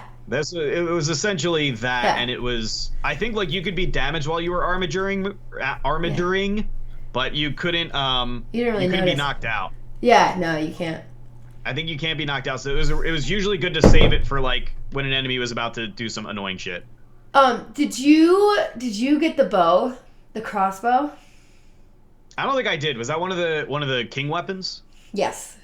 One of the ancestor weapons? It's No, I from did like not a get that. random dungeon. I don't think you. It's either like a really quick dungeon or you just grab it like in like a tomb that's like just out and about, and it's like closer to Hammerhead, so you can get it earlier on. It's like the third one you can actually get. I think. So I went back and got it later, and then apparently the OP combo is using Ignis's Overwhelm ability, where everybody just does all out attack with with the crossbow, and then you just have potions ready because it'll drain all your health. But you just like, oh my god! When I fight anything difficult now, I'm like, okay, crossbow, overwhelm, and then it's like boom, boom, boom, boom, and it hits him. Like Gotcha. it does so much damage, and like so for any really difficult enemy, it's like a third of his health done, and then I just heal, and then I wait for my tech bar to go back up, and then I do it again. There you go. It's There you go, yeah. really OP. Yeah, it's really OP. So, Yeah, I think I mostly just stuck with my. oh, I think I JK. said early on. What's that? So the bow is in. It is in a dungeon. You fight. It's like really easy, like under level 10 enemies until you get to the boss, and it's. I didn't think it was level 80. I thought he was like level 50 something or something like that. Still pretty high. Yeah, then you fight like a really hard boss, and you have to with a gimmick. And as long as you can get the gimmick, you can probably beat it at a lower level. But yeah, so it's really easy enemies. So I thought it was like just an early dungeon. It was super easy, and then there was a hard boss. That's right. And then you have to like find how to get to the tomb after that, and that was confusing. Gotcha. Yeah, but anyway, Yo, the Mighty bow's Mouse. really OP. Yeah, I never went and got that one, It's but cool. that's. Yeah, maybe he's like I should go back and get that one to blaze through and get the flying car. But yeah. no, I got the. I pretty much stuck with a short sword and then 3 king weapons throughout the whole game. Yeah, you told me. Yeah. Yeah, one that I switched mine actually out a used, the bit. other 2 for stats. The weapon you get in chapter 13, I kept on me for the rest of the game because it was one of the best. That sword. Which one was that? The sword, not the ring. The ring gets useless after. Oh you get yeah, the sword. the ring is useless after the stealth section. Yeah. It's kind of. It was kind of weird to me that they also like. I remember seeing there being some like Kotaku articles or IGN articles or something about how the death spell was kind of spooky. It's cool, but then it doesn't work on like really strong enemies, and you're like, well, this is useless now. No, it's totally useless against anything but like the small M-Tech guys who we know are like cloud demons stuffed into armor suits anyway. Yeah. So it kind of has its impact reduced a little bit. Yeah, for sure. But also you don't get it until the very end of the game. Yeah. Like you get half of your spells that you're gonna use, like again, chapter 13. Yeah. I don't. There was I a don't lot of issues. There's a lot of issues. Yeah. But I'm glad that you enjoyed it overall. Yeah, I'm glad. Like the thing is, I was able to overlook a lot of these because I still enjoyed the game. But yes, I really wish that some of the stuff was like fixed or changed or whatever. Think that they're gonna patch the ring? That would be cool. So you're definitely doing DLC. Yeah, I probably should. Do you think I should, guys? I probably should. If they have enough. You think so? If they have enough stuff that's gonna give us that background that we want, then I want it. So like, I'll probably do it. Okay. Yeah. Okay. And I'm gonna finish that debating. dungeon, dude. My PS4 is still in rest mode from the last time I played it. I'm gonna finish the dungeon. I'm probably gonna do it offline Nice. though. Okay, gotcha. Yeah, Got I it. wanted the platforming one. It's rough. Some parts of The it are like, platform. some parts of it it's like really hard. Oh, I mean it's really hard for what you would expect for a platforming section in that game because you don't really platform that much in the game. No. You know, no, you do like really easy platforming in dungeons. You're like hit the X button to go on along a wall that you never fall off of. Yeah, and like, yeah, exactly. and like jump over a slight gap. But like in this, it's like a lot of jumping. A lot of jumping. Very you can't warp strike, so you have to figure out other ways to get around. Yeah, no, I have to have my games have like good controls, you know? Yeah, so yeah. Very loose controls. The biggest thing, yeah, if you do that dungeon, if you ever go back and do the dungeon, keep in mind Noctis likes to if you jump onto a small platform, if you're trying to turn around, Noctis likes to take a step forward when he turns, so you might fall off sometimes. So just be prepared for that. Also, thank you so much, Jim, for the 11 months. You're awesome. I think I'm gonna go ahead and not do that dungeon. I'm debating the DLC. I think I'm gonna be like you, and I'm gonna wait for a little while to see what comes of it. What exactly they're gonna add. If it seems like enough. Yeah, I mean, I'd be happy to start playing it and let you know if it's worth it, and then you can try it after that. Yeah.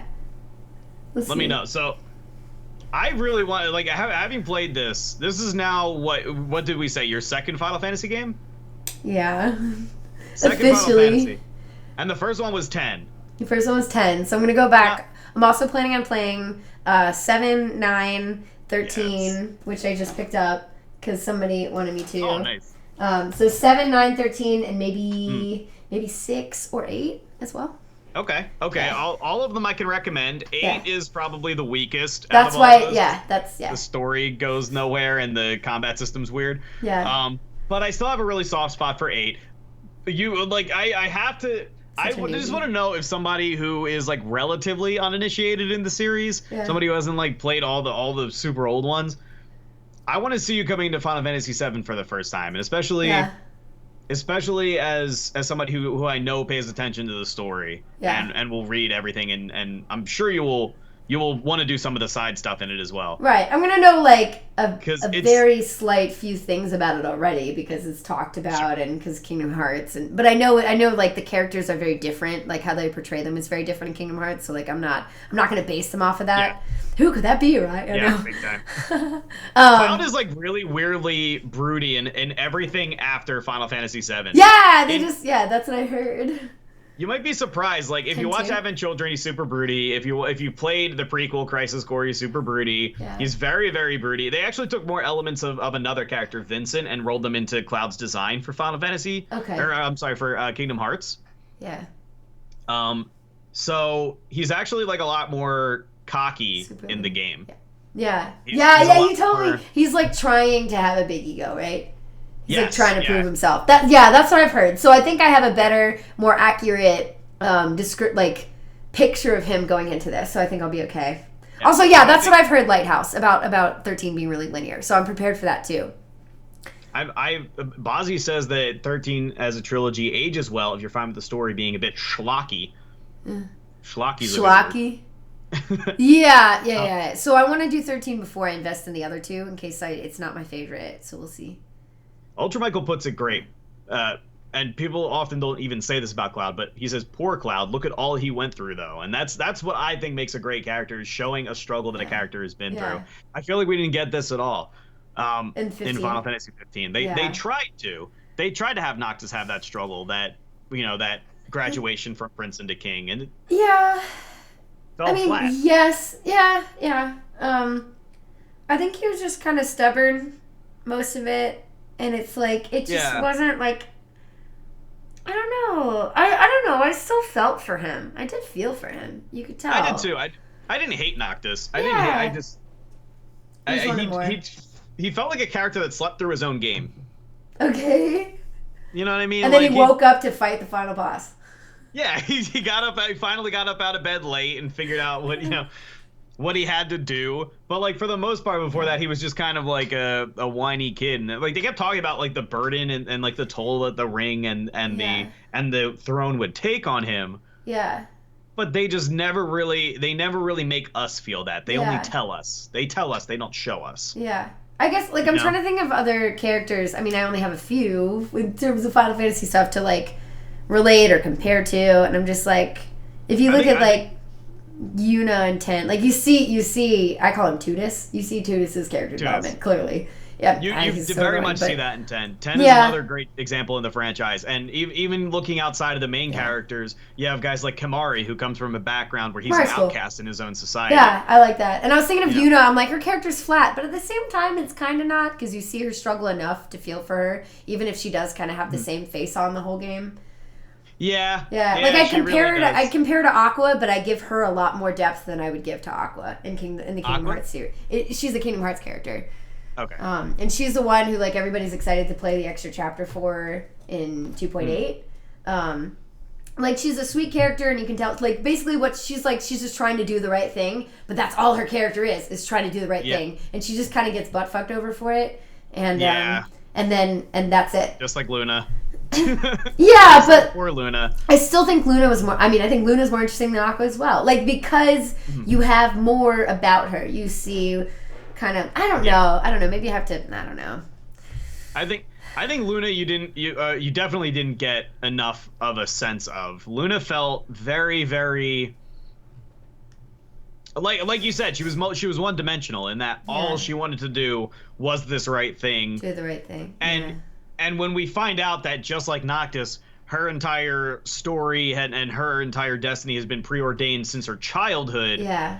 It just really feels like all these characters are just playing out the motion. Like, it almost feels like, as dark as things get, it never actually feels like that's what's going to happen, because all of this has been written in prophecy over and over that we're the chosen ones. Right. Well, what I liked, I mean, I get that it's like fate, but I think I would have like been more sold on it, or like been on the train more, and maybe you would have too, if like my favorite cutscene they show about Luna's past is when she's talking with people as she's healing them. You see her in the tent and she's like healing the people. I wanted to see more stuff like that. Like, I want to see those moments where she was interacting with the community, or like basically performing as Oracle, besides when you're like, oh, she's been going to like talk with the summons, and then like she's talking with the gods, and you see her do it once in person. That's fine. I don't need to see her do it more, but I want to see her do more as a character, just like more, like maybe more cutscenes in between you and the boys, where you see like what she's doing, like kind of parallel to it, so that when you converge, it makes more sense. It's kind of like you have all your story, and then she has a little bit, and then comes up to you. Right. It ramps up too, but it ends up being really uneven, and like.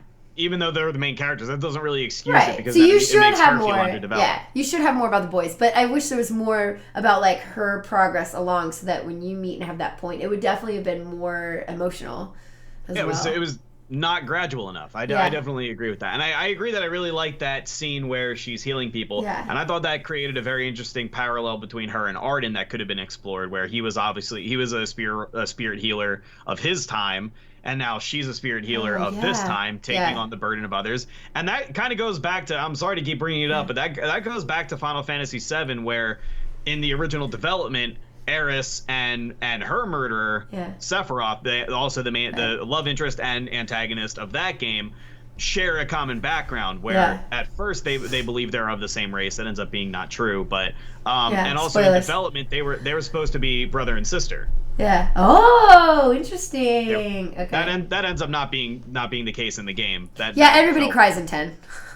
But 10 has those moments. Yeah. At the end, for sure. But there could have been a parallel between Arden and Luna and Sephiroth and Eris, where they kind of have this like the same role, or the same ability in common. They're special in some way that is related. Yeah. And in this case, they serve the exact same role as a healer for their people, who takes on a great burden in order to do so. Arden is kind of the dark tale of that, where, where his efforts went unthanked, because he was outcast, because he turned into a demon. He absorbed so many demon plagues that he turned into a demon himself. Yeah. Right. Yeah. See, I didn't actually. That part of the story got a little confusing for me. Yeah, I think what they were saying here, and again, that was another one where they went over it in like 1 second. Yeah, Bahamut's like, here's all of Arden's tale, and I'm like, okay, I'm trying to keep up. I'm like, that's fine. Okay, he's the bad guy. Okay. Yeah, it was basically like, haha, evil switch flipped, and that was like the whole point of that scene. He's like, what he tells you is that he used to be a healer, but he would heal. And I think this is all supposed to be the same way that Luna heals people. He heals by taking on the burden of others. Like, so he would absorb this demonic plague. Like, basically the demonic plague that's going around during the events of the game, turning people into demons, that also existed many, many, many eons ago in the time of Arden. He wasn't a king or anything, but he was supposed, I don't know how this came up, but he was supposed to be the successor to the throne. But when he took on everybody's demon curse, he was transformed himself and became a demon himself. And that's never even shown. Yeah. Because he's still just a dude, but he's got like a glowy ability. I'm sure they. I'm guessing they probably would have wanted to, but they didn't have enough time to make a scene like that, because it would have been all new shit to make. Exactly. They couldn't model Demon Arden.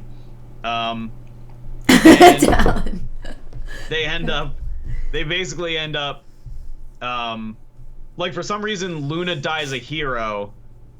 And he was the one back in the day. He was outcast because of his turning into a demon. Yeah.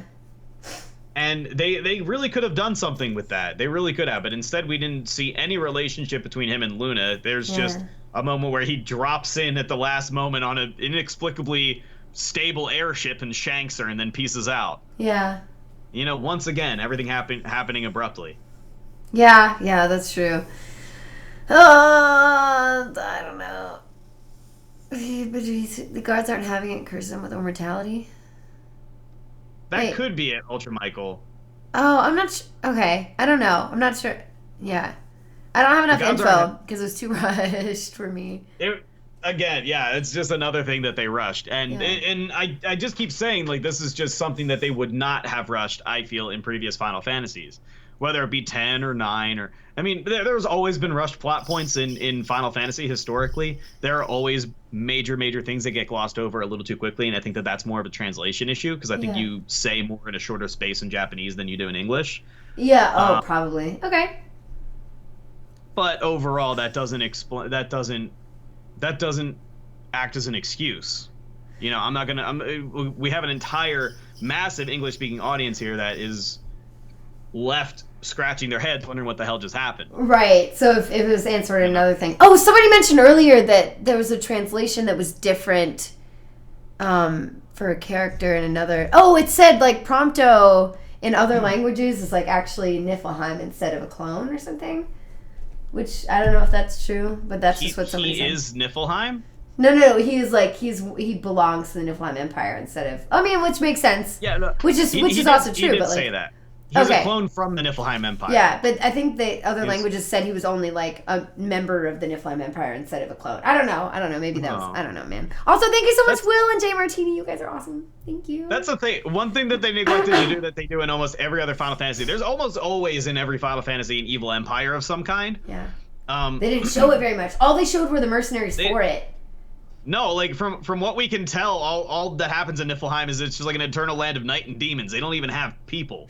Yeah, so like I thought that part of the giant map we were originally on was like part of that was going to be like Niflheim spreading toward us, and we were going to have to like. Sorry. It's okay.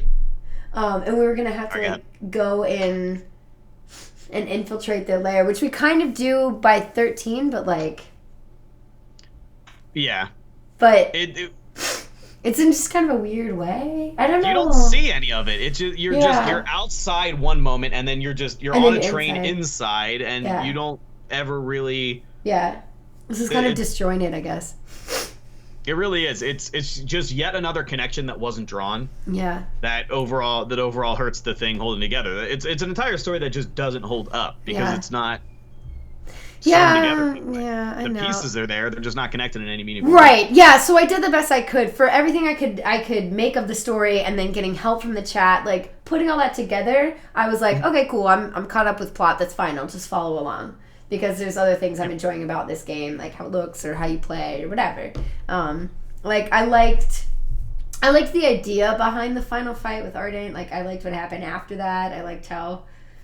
All your I did too, king buddies are there, and it was emotional enough for me. And I actually really loved how like after you get the cutscene of like the campfire, like the last campfire before, and them talking, dude, that teared me up. That made me emotional, which I kind of wasn't expecting because everyone's like, oh, it's so sad, and so I'm like, okay, cool, I'll prepare for a sad moment, and I probably won't have any reaction, and people will think I'm a robot because that's what happens when people don't realize, like, guys, just so you know. People often don't realize that spoilers not only include like saying plot, but it also includes when people are like, oh my god, prepare for feels. That's a spoiler in and itself because it's going to it's going to alert the streamer that something is going to happen emotionally, and then we over prepare for it, and then we just don't feel it as much.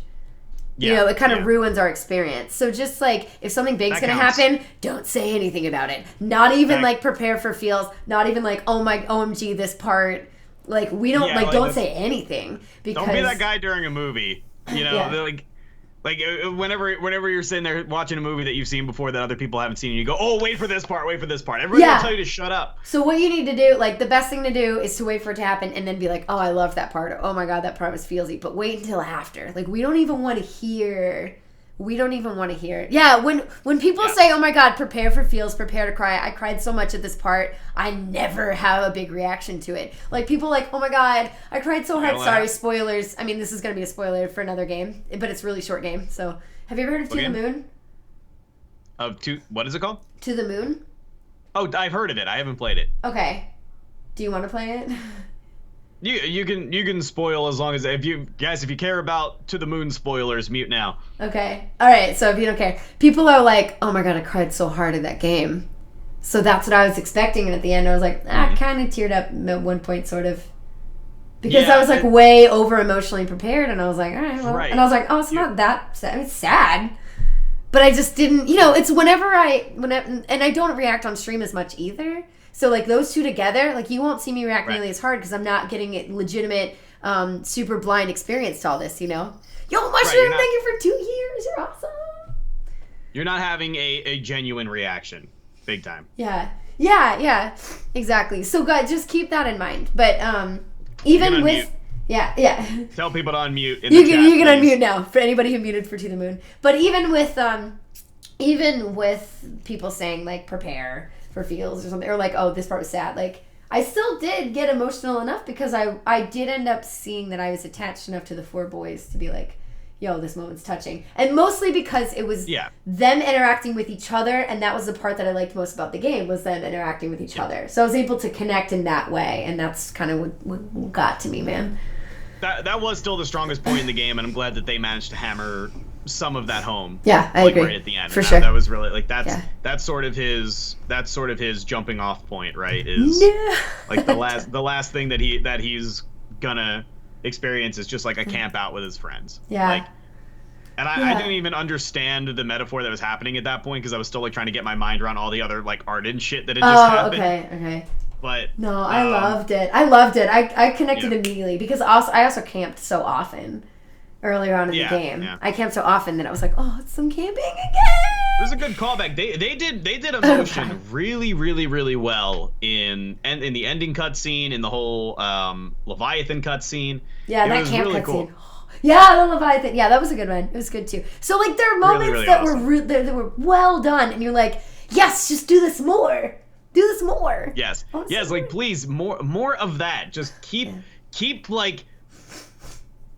fleshing out thoughts because that creates a cohesive world and characters that you can get invested in. And a world that you can get invested in has to have characters aside from the ones in your immediate party that you can also get invested in. Right. Characters that are interesting and colorful, and they've lost that over the years. They just and I still think that can once again be chalked up to development time. But yeah. All goes back to just like release your games when you're ready. Yeah, I agree. And okay, I'm seeing Ultra Michael's point as well. It's like it's okay, I'm gonna combine your two things. He says, I don't think even Noctis knew what was going on, and that's why we were so lost. We were trying to make sense of all this madness just as much as he was. I agree. However, I also think that the game is not ready. Which is Blacklight's point, right? So it was too jarring of a difference. Like, I think it's great. Like, okay, one of the best examples of an experience pulling you in with the character and taking you along with them as they're trying to make sense of the world that they're in is Spirited Away. Chihiro gets pulled into this world. She has no idea what's going on. She's told what to do. She gets really confused. She loses her parents. She's on her own. She tries to rely on somebody. He's like, not reliable. It's like all this stuff happens at once. And you're like, oh my God, what's happening? So you're thrown into this world really quickly in this movie, right? But at the same time, it's done in a really, really effective way because we're just as confused as she is. But the way we see her make sense of it makes a lot of sense to us. And the way we see Noctis try to make sense of 15, it's not in enough of his viewpoint for us to really be able to follow along with him. Right. We don't have enough. There wasn't enough shown with the game for us to be able to follow along with maybe stuff that he knows that we don't. So like even if he's confused, he probably still knows a little bit more than we do, or either that or like his emotional reactions are not totally muted. Well done. Yeah, well, I mean, it's like, for example, when Prompto admits his secret, Noctis is like, that's cool, man. I would have been like, I have some more questions. So like they probably just didn't give him an honest, legitimate reaction sometimes. Right. You know? Exactly. Yeah. So. And it just seemed like his overall attitude was like almost like a total counter to the main character in Spirited Away. I forget her name. I'm sorry. Chihiro. I just said it. Chihiro. Right. Or Sen. Chihiro. Yeah. And so Chihiro's like got this sort of like, she's got this sort of like childlike wonder element to her, right? Like she's very panicky and emotional. 'Cause she's a young kid. Yeah. So yeah. Noctis is young, but he's basically an adult, and on top of that, he's more or less been bred for this. He's like the chosen one from day one. He's been brought up being told that this is his destiny and that this is like the stuff he's gonna do, and as a result, he just kind of has this bland sort of like goth kid like Daria reaction to everything. Yeah. Where, like to everything, including like really mystical elements that are unique like to this Final Fantasy world. Yeah. So like kind of a bummer. his friends are all like, "Wow, Gentiana is a messenger of the gods." He's like, "Yeah, I guess." Well, I mean, the thing, I'm cool with that specific point because they show that he's known about it since he was a kid, so he's educating the rest of them. Yeah. He's like, this is something I know that I'll tell you guys. Like, if he's been bred for this, then he's going to already know about the gods and know that he's probably got to interact with them at some point. So he's like, okay, now here it's happening. But I still agree that like his reactions when he meets them is probably not big enough. Yeah, like because there's still a difference between like, let's say there's a difference between nothing can jar this guy. Yeah, like there's a difference between seeing a picture of the Grand Canyon and seeing the Grand Canyon in person. It's so different. You're just like, wow, this is great. So like even I react, I have like big reactions. And like even for people who don't, you would still be able to get more of that kind of wonder from them. It was like the tale versus the real thing. So yeah, I agree. Right, exactly. His emotions are often underplayed. Right. I understand. Blue Pyre is saying he grew up with all of it. With all of it though, and his father and Empire being attacked was what jarred him. Like, yeah, that does jar him, but you then still it's react to gone. shit. You still react to stuff that's going to be big in your life. So, like, I agree. Like, I think it's funny that he doesn't react a lot to certain situations, but there are going to be a few that he doesn't really react enough. Right, exactly. And even if his lack of reaction is explained as he's kind of like jaded to this stuff, and this isn't like that weird to him. Yeah. I question the story writing that led him to that situation. Yeah. Not so much the fact that it's not justified or that it doesn't make sense or like that's not what I would do in the situation. I'm saying that doesn't create a really great reaction for the audience to sit in on. Because keep in mind, the audience is most likely going to want to have these reactions and see. And in order for the audience to really fully appreciate the wonder of these things that you're creating in the game, you have to have the character showing some sense of wonder as well. So I think their cinematic elements are more in like showing the summons appear rather than showing Noctis's reaction. And if they want us to be able to relate to Noctis more, we have to see him more. So if they're showing he needs to not be so damn unrelatable. Yeah. Yeah, I mean, I was able to relate some. And it's like Ariah's saying some people are just like that, they just don't react. But I agree with Andy. Everybody reacts. It's like everybody reacts to something, even if it's in their own way. So like even if it was in Noctis's like downplayed kind of way, you're still gonna react to something. And he doesn't always completely do that. You know what I mean? It's like I'm just trying to think. His dulled reactions kind of put a brown filter on everything. Okay. It just because like he is kind of like if he has anything to say about any happenings at all, then he's just kind of like bored by it, and that makes me feel kind of bored by it by extension. Yeah. Okay. Okay, that's fair. I mean, I was pretty impressed with stuff, but yeah, I could see like I wanna relate. Umbra sent messages so fast because Umbra's like a messenger of the gods as well. Umbra's not a real dog. Right. That's how. Umbra is a special spirit. Yeah, so we're just looking for a realistic reaction, not like a no reaction. So it's not right. Yeah, even if you're not prone to like showing a lot of stuff, has a back of confirmation bias. No, I mean, even if somebody doesn't react much to something, you still see like if you're seeing a god for the first time in person. You have to. No, for somebody who doesn't even react, you'd still be like, "Whoa." Yeah, like I think that him being, him being so muted, in my opinion, makes him a not very compelling character, even if it's explained. You like when you're writing a story, you get to come up with whatever backstory for this guy you want. Yeah. You can come up with a jaded, sort of like, half moon-eyed, bored teenager, which is exactly what it is, but see you later, Michael. That's not going to make him particularly compelling to, right, I guess, so what an you older would player need, base like us. Yeah, if you were going to make him more relatable for us, you need to give him more like background to show how exactly he ended up like that, not just tell us. You have to show us, not just tell us. So you can see the transformation from when he wasn't like that to when he was, to see how his like personality shifted. Again, not just hear about it. Definitely. Really yeah, maybe in shock. Yeah, I mean, I tend to react more to stuff after it happens sometimes. Like, it depends on the situation, Kitsune, so I can understand. But again, like I'm saying, you still do react to an extent. Again, it's going to be in your own way. It's just like, always. and even if like there are people in the world who barely react to anything ever, that's not really a good example of a character you should use in a video game. Because if you're trying to get other people to like relate and they don't react at all, then how are we going to relate? So it's not a compelling character. Yeah, like yeah. Even so if he's justified. Yeah. So I think there was more to Noctis because you do see him react sometimes. I'm just saying in certain situations he doesn't as much, but the fact that he does in other situations, yeah. Like I agree with Andy. He's muted, but he does react. It's just they didn't quite. Yeah. It's I mean, like I'm saying, it's only in certain situations. It doesn't seem realistic. In other ones, it does. Like you're saying, when he's fishing or when he finds out about the city Insomnia being destroyed and he gets like really ragey and stuff like that. That's inside of him. You see that come out. So the fact that it doesn't happen in other situations that are really big for other reasons, it's like, that doesn't really seem balanced. Yeah, it doesn't seem. Yeah. It feels like there was a pretty huge potential here for a cool dynamic character to come out of Noctis, where he could have started as this sort of muted, jaded character who's been bred all his life for this crazy destiny.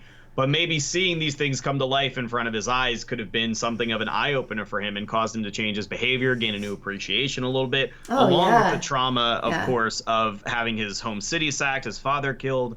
Yeah. There could have been there's a lot of opportunity for this. He has his entire life kind of upheaved, and we could have seen that transformation happen, but instead he's just kind of like, well, I don't know. Yeah. Like the whole thing. And he only changes at the end. It's like you hear people being like, you need to change, and he's like, you're right. But you only actually see it at the end. But like that's supposed to be happening throughout the game. We just don't see it quite enough. Exactly. We never see him make any decisions that facilitate that. Comprehension itself is a reaction, so perhaps Noctis's lack of reaction is indicative of his mental capacity. Just a big old dummy. That's funny. But at the same time... TLDR, Noctis is a dumbass. Yeah. I mean, at the same time, don't make a dumbass your main character. I mean, I don't think he's dumb. Yeah. But what I'm saying is don't make your main character somebody that you can't relate to. And I think that's people's problem with, like, 13, right? Is that, like, Lightning is really boring. Like, that's the thing I'm kind of dreading the most about 13. I don't even care if it's a hallway simulator. I don't care. I'm fine with linear story. If it's a good story. Yeah, but when I find flat characters, like, I'm just like, eh. But, I mean, I still had enough for Noctis to sympathize with him in a lot of situations. Bye, Mighty. See you later. I'm getting the Switch, by the way. I was going to talk about that later, but have a good night. But yeah, so I still related to him in certain situations. I still got it. It's just there were some times that it just was like they gave him realistic stuff for his personality in some moments and then non-realistic in others. And then not so, yeah. Oh, Prompto, your clone, that's cool. Let's go. Right. It's like what? He just doesn't have exactly. Torvar in chat says, "Are royalty meant to try and keep their composure?" And that might have something to do with with the fact that he's royalty. But just overall, it feels like Final Fantasy between 13, what little I know of 13 and Lightning, and Noctis and 15, it just feels to me like Final Fantasy now just writes airy, cool characters. Aloof, sort of like they're just cool. Well, not they like not okay. Maybe not so much Tudis. Tudis was actually the exact opposite. He was so like outgoing. Yeah, he was a geek. I didn't like Titus very much, but maybe part of what I didn't like about him. He was naive and egotistical and annoying, and then he matured. That's part of was what I immature. like about him, actually. Right. That's a good character. That's a dynamic character. I haven't played 10-2. Have you? I have not. No. That's why we're not talking about it. I'm sorry, man. We just haven't played it. Yeah. Sorry. Haven't played 10-2. But yeah, that might be on the list. I've heard some things about 10-2 that kind of makes me want to play it, but I have to replay 10 first. Mm-hmm. But yeah, no, it's tough. it just feels like nowadays they take the elements of characters from previous Final Fantasies that were popular. We take, apparently, so Cloud was always kind of super. It was always really popular as a character. Who else were really popular protagonists in Final Fantasy? I guess Squall to some extent. I guess Zidane. Yeah. You have Titus. But what they seem to take out of a lot of those characters, who was really popular actually? He's not a direct protagonist or not a main character, but a playable character. Is Vincent Valentine in Final Fantasy VII. He's like sort of the aloof vampire guy. But it worked for him because he was a side character, and I believe Vincent was like ridiculously popular in Japan. Okay. I mean, I don't know. This is all stuff that'll be new to me. It seems like after that they just kind of decided to take that airy aloofness and inject it into every main character, and that's like all of a sudden it doesn't matter what the rest of their personality is. They just have to be a grim gothic sort of like too cool for this shit like type, and I just that doesn't work for me. I have to have my main character be invested in what they're getting into. Yeah. Yeah, I agree. I mean, I agree with that. Yeah, it is supposed to be like Titus. That's why I call him Tutus, because I grew up saying Titus, learned it was Titus. Because of Japanese, and I call him Tutus because it's funny. Yeah, I've heard Lightning's not annoying. It's another person in that game.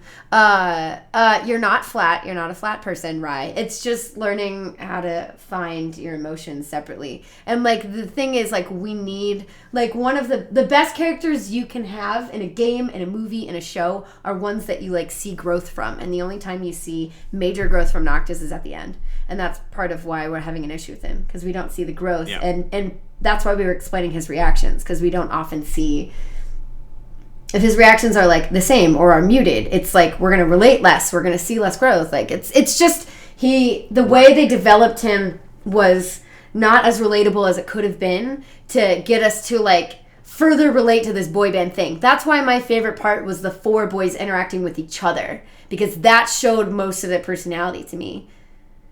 Yeah, definitely. Slugworld brings up a pretty interesting point, by the way. Yeah. Saying regarding the point of royalty, meaning being meant to keep their composure. He says there's a cultural difference where I guess he's been playing in Japan. A strong leader is often seen as unemotional, which is why all the Persona protagonists are basically cardboard standees. Okay. I only played Persona 4, but if I remember correctly, that it's just a silent protagonist. I don't think that holds the same. Is Final Fantasy trying to make Noctis like the equivalent of a silent protagonist? No, but the thing is, if you're saying royalty's meant to keep their composure, it's like Noctis is like trying to fight against being royalty the whole time. So why would he be acting like royalty if he's trying to fight against it? He like doesn't want to accept That's it. True. So why would they make him act like that when he's not supposed to act like that yet?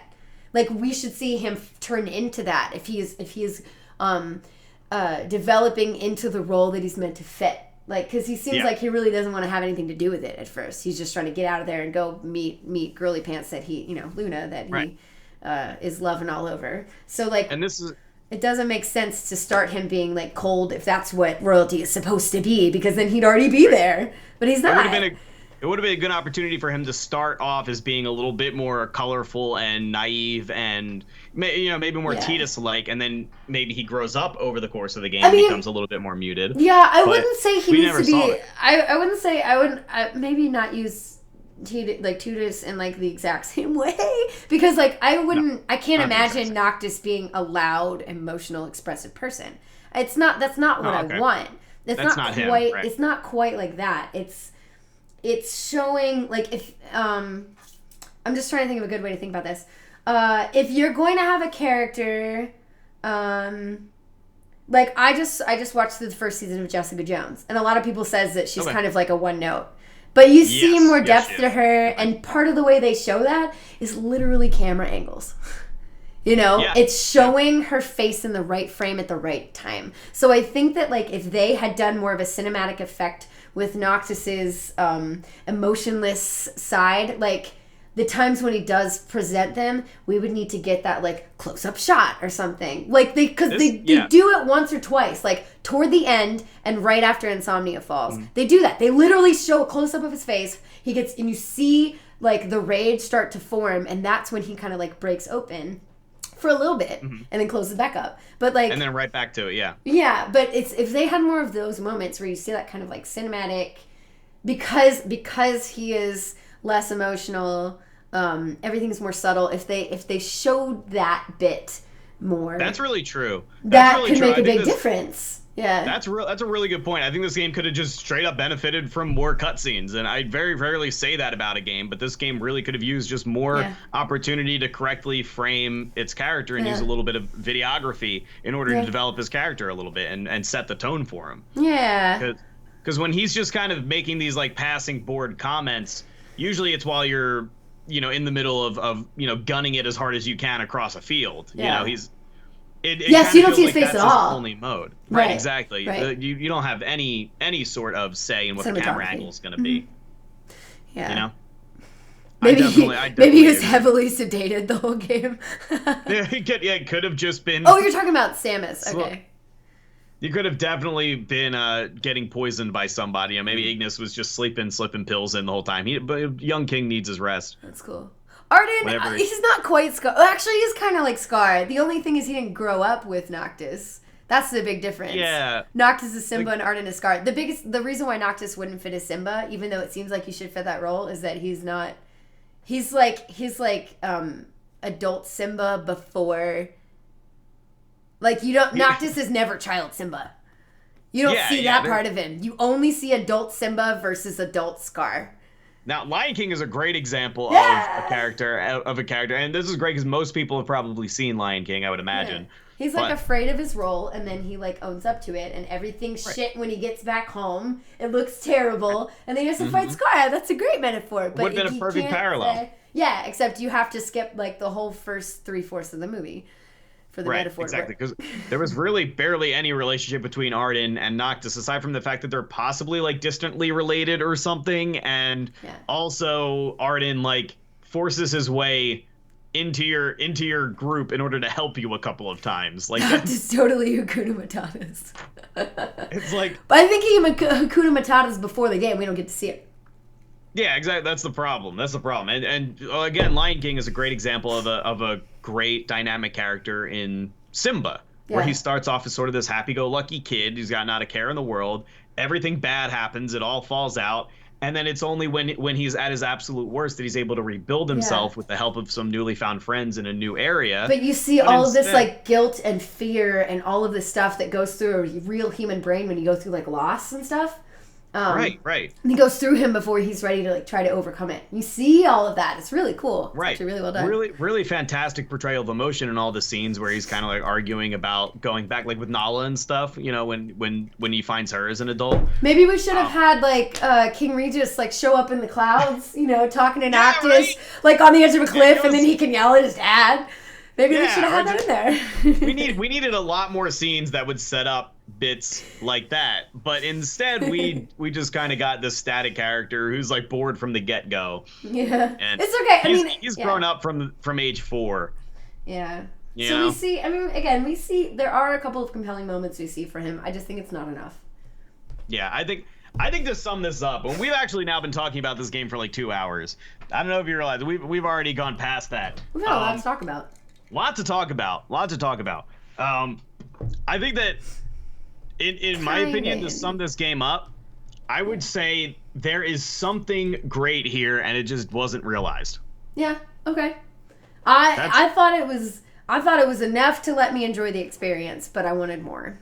We needed more story than we got, for sure. Yeah, I agree with Feather. Definitely. I'm gonna go back and see if we have any other closing thoughts, if that's cool. Like from chat. Absolutely. I'm gonna scroll up a bit.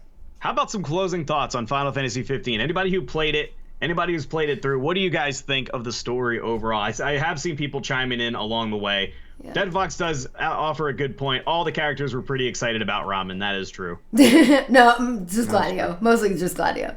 It's mostly Gladio. Yeah. Obviously, the big beefy buff character. I like how Ignis's favorite diet of ramen. Ignis's favorite food was like the cake. Was it the cake? Yeah. Thank you so much, Koma. Yeah. I didn't pay attention to other characters like favorite foods. Oh, I did, because you see them get excited about it.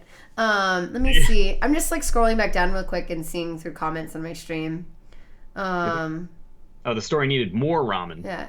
Yeah, I felt up to Leviathan. It was an introduction to the story. Then we take a trip with the train, climb a tower, and we go for the end boss. Kind of.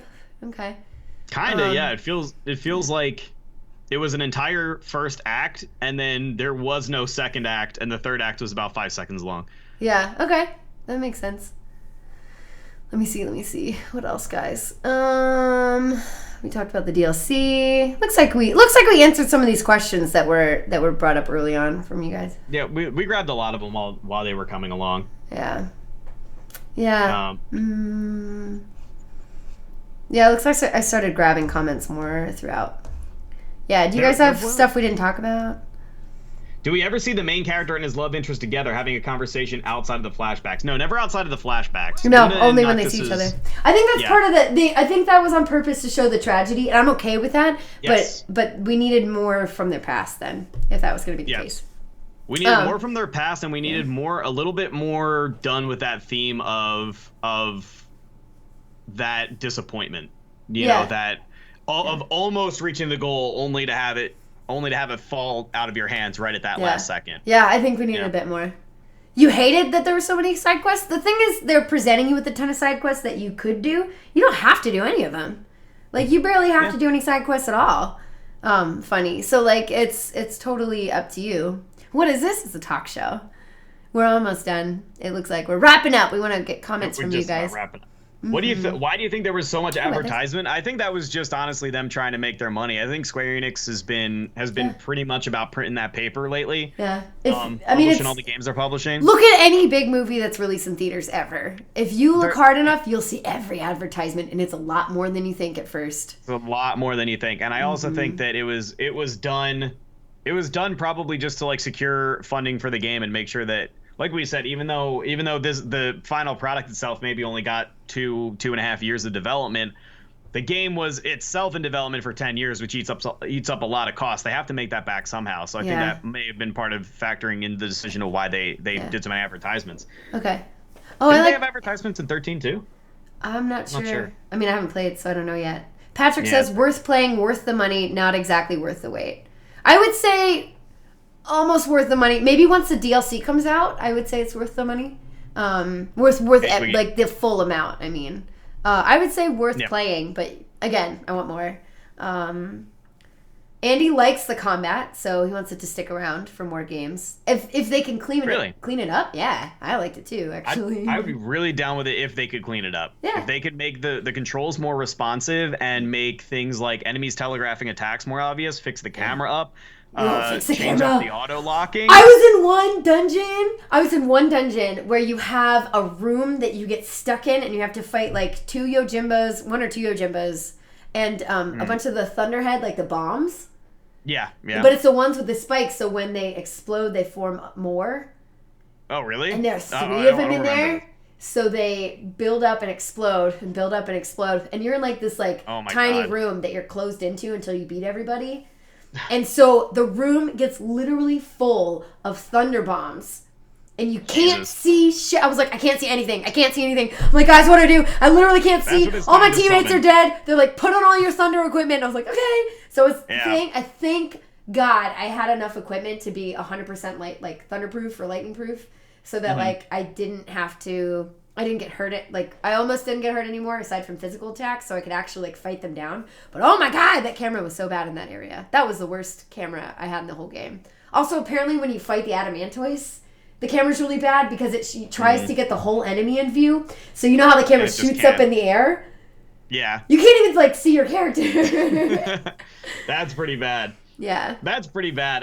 Wait, maybe they genuinely like those products? No major AAA developer puts products into their video game because they're a fan of those products. Yeah. There was actually an ad campaign launched along with Cup Noodle in Japan. So like this is 100% an ad put into the game. Okay. Oh, Patrick says this fits in the middle of his Final Fantasies. Okay, because he's played all of them. Right in the middle. Okay. Okay. Oh, you did them all before the story? Well, then you're overleveled. I like getting overleveled, so I had fun with it. Do you think they'll clean up the fighting in time for Final Fantasy VII? I hope so. Yeah. I hope the 7 remake has way better combat. Yeah. Yeah, I'm looking forward to 2.8, but that's a different game. Want more chocobos? I didn't do any. I did one chocobo race, and then I was like, I don't really care. I think they could have stood to take a little bit more of a feel from Kingdom Hearts. Yeah. Kingdom Hearts has much better combat in my opinion. Yeah, for sure. That was kind of Crisis Core-y. Crisis Core, the Final Fantasy VII prequel on PSP, that had kind of a Kingdom Hearts feel to it. Yeah, well, Kingdom Hearts is a more cartoony game to begin with, so I think they were trying to be a little bit more realistic. I'm going to put air quotes around that. No, realistic in a way where it's like more realistic human movement and capability, and then they added magic on top of it, like the warp striking and stuff. So they were trying to stick with like a bit more of a realistic feel, which makes it which made them have to separate a bit from that from the Kingdom Hearts-esque, like super crazy jumping, like all kinds of technique using things, which I mean I love Kingdom Hearts, so I'm cool with it, and I think that combat's better as well. But like I think they couldn't really do it because they wanted to go for more of like a these are the limitations of people sort of feel. Yeah, and only the prince gets something special. Yeah, I don't know why that was a good idea. Yeah, make it an anime. Go for it. Yeah. Yes, there are chocobos in 15. And they're adorable. They're so cute. I like the way that chocobos looked. They're so cute. Despite the camera, despite the camera, once you get used to combat, it's pretty fun. But again, it does need some cleaning up. It definitely does. Mm-hmm. Overall, would you recommend this game to other people?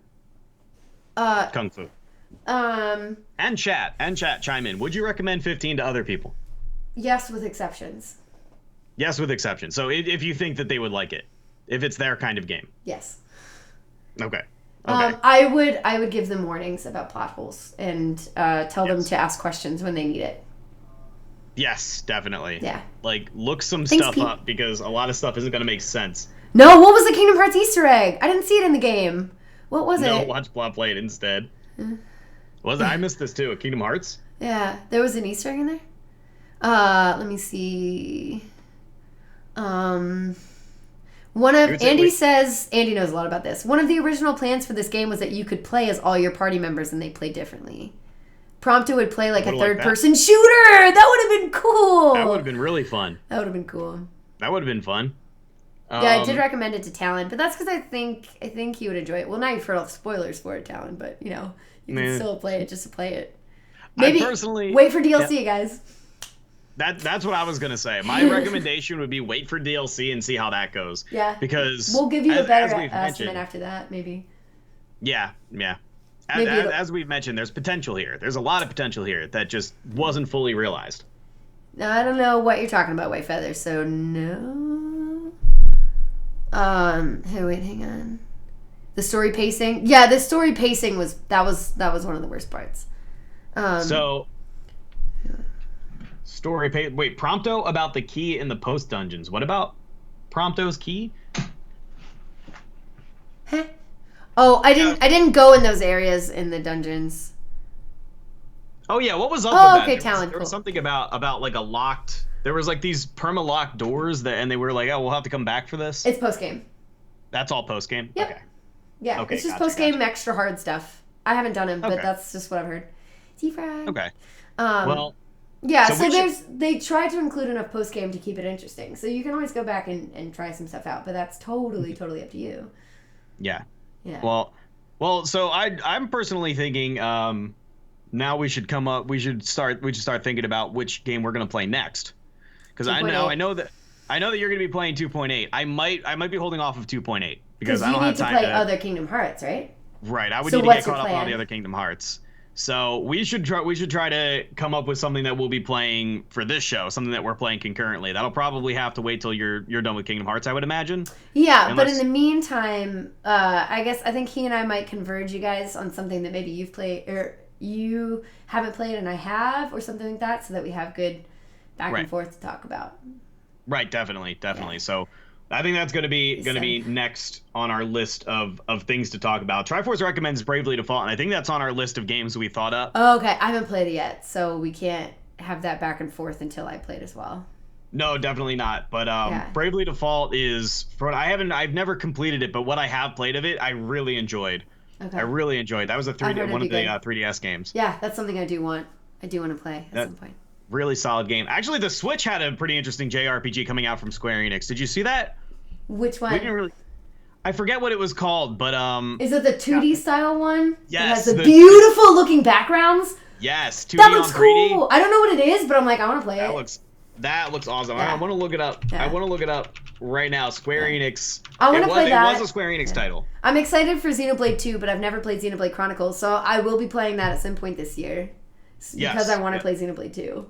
Because it looks so good. Play that as well. I think I have Xenoblade Chronicles. That's one I could. Octopath Traveler? I think that's what it was actually. Yeah, Project Octopath. Yeah. That's what it was. Octopath Traveler. Thanks, guys. Project Octopath Traveler, which is one of the weirdest, hardest to remember names ever, but just the splash art of all the characters sitting in the tavern there is amazing. Yeah. The map looks awesome, and then it has this really first off, it's being made by the Bravely Default team.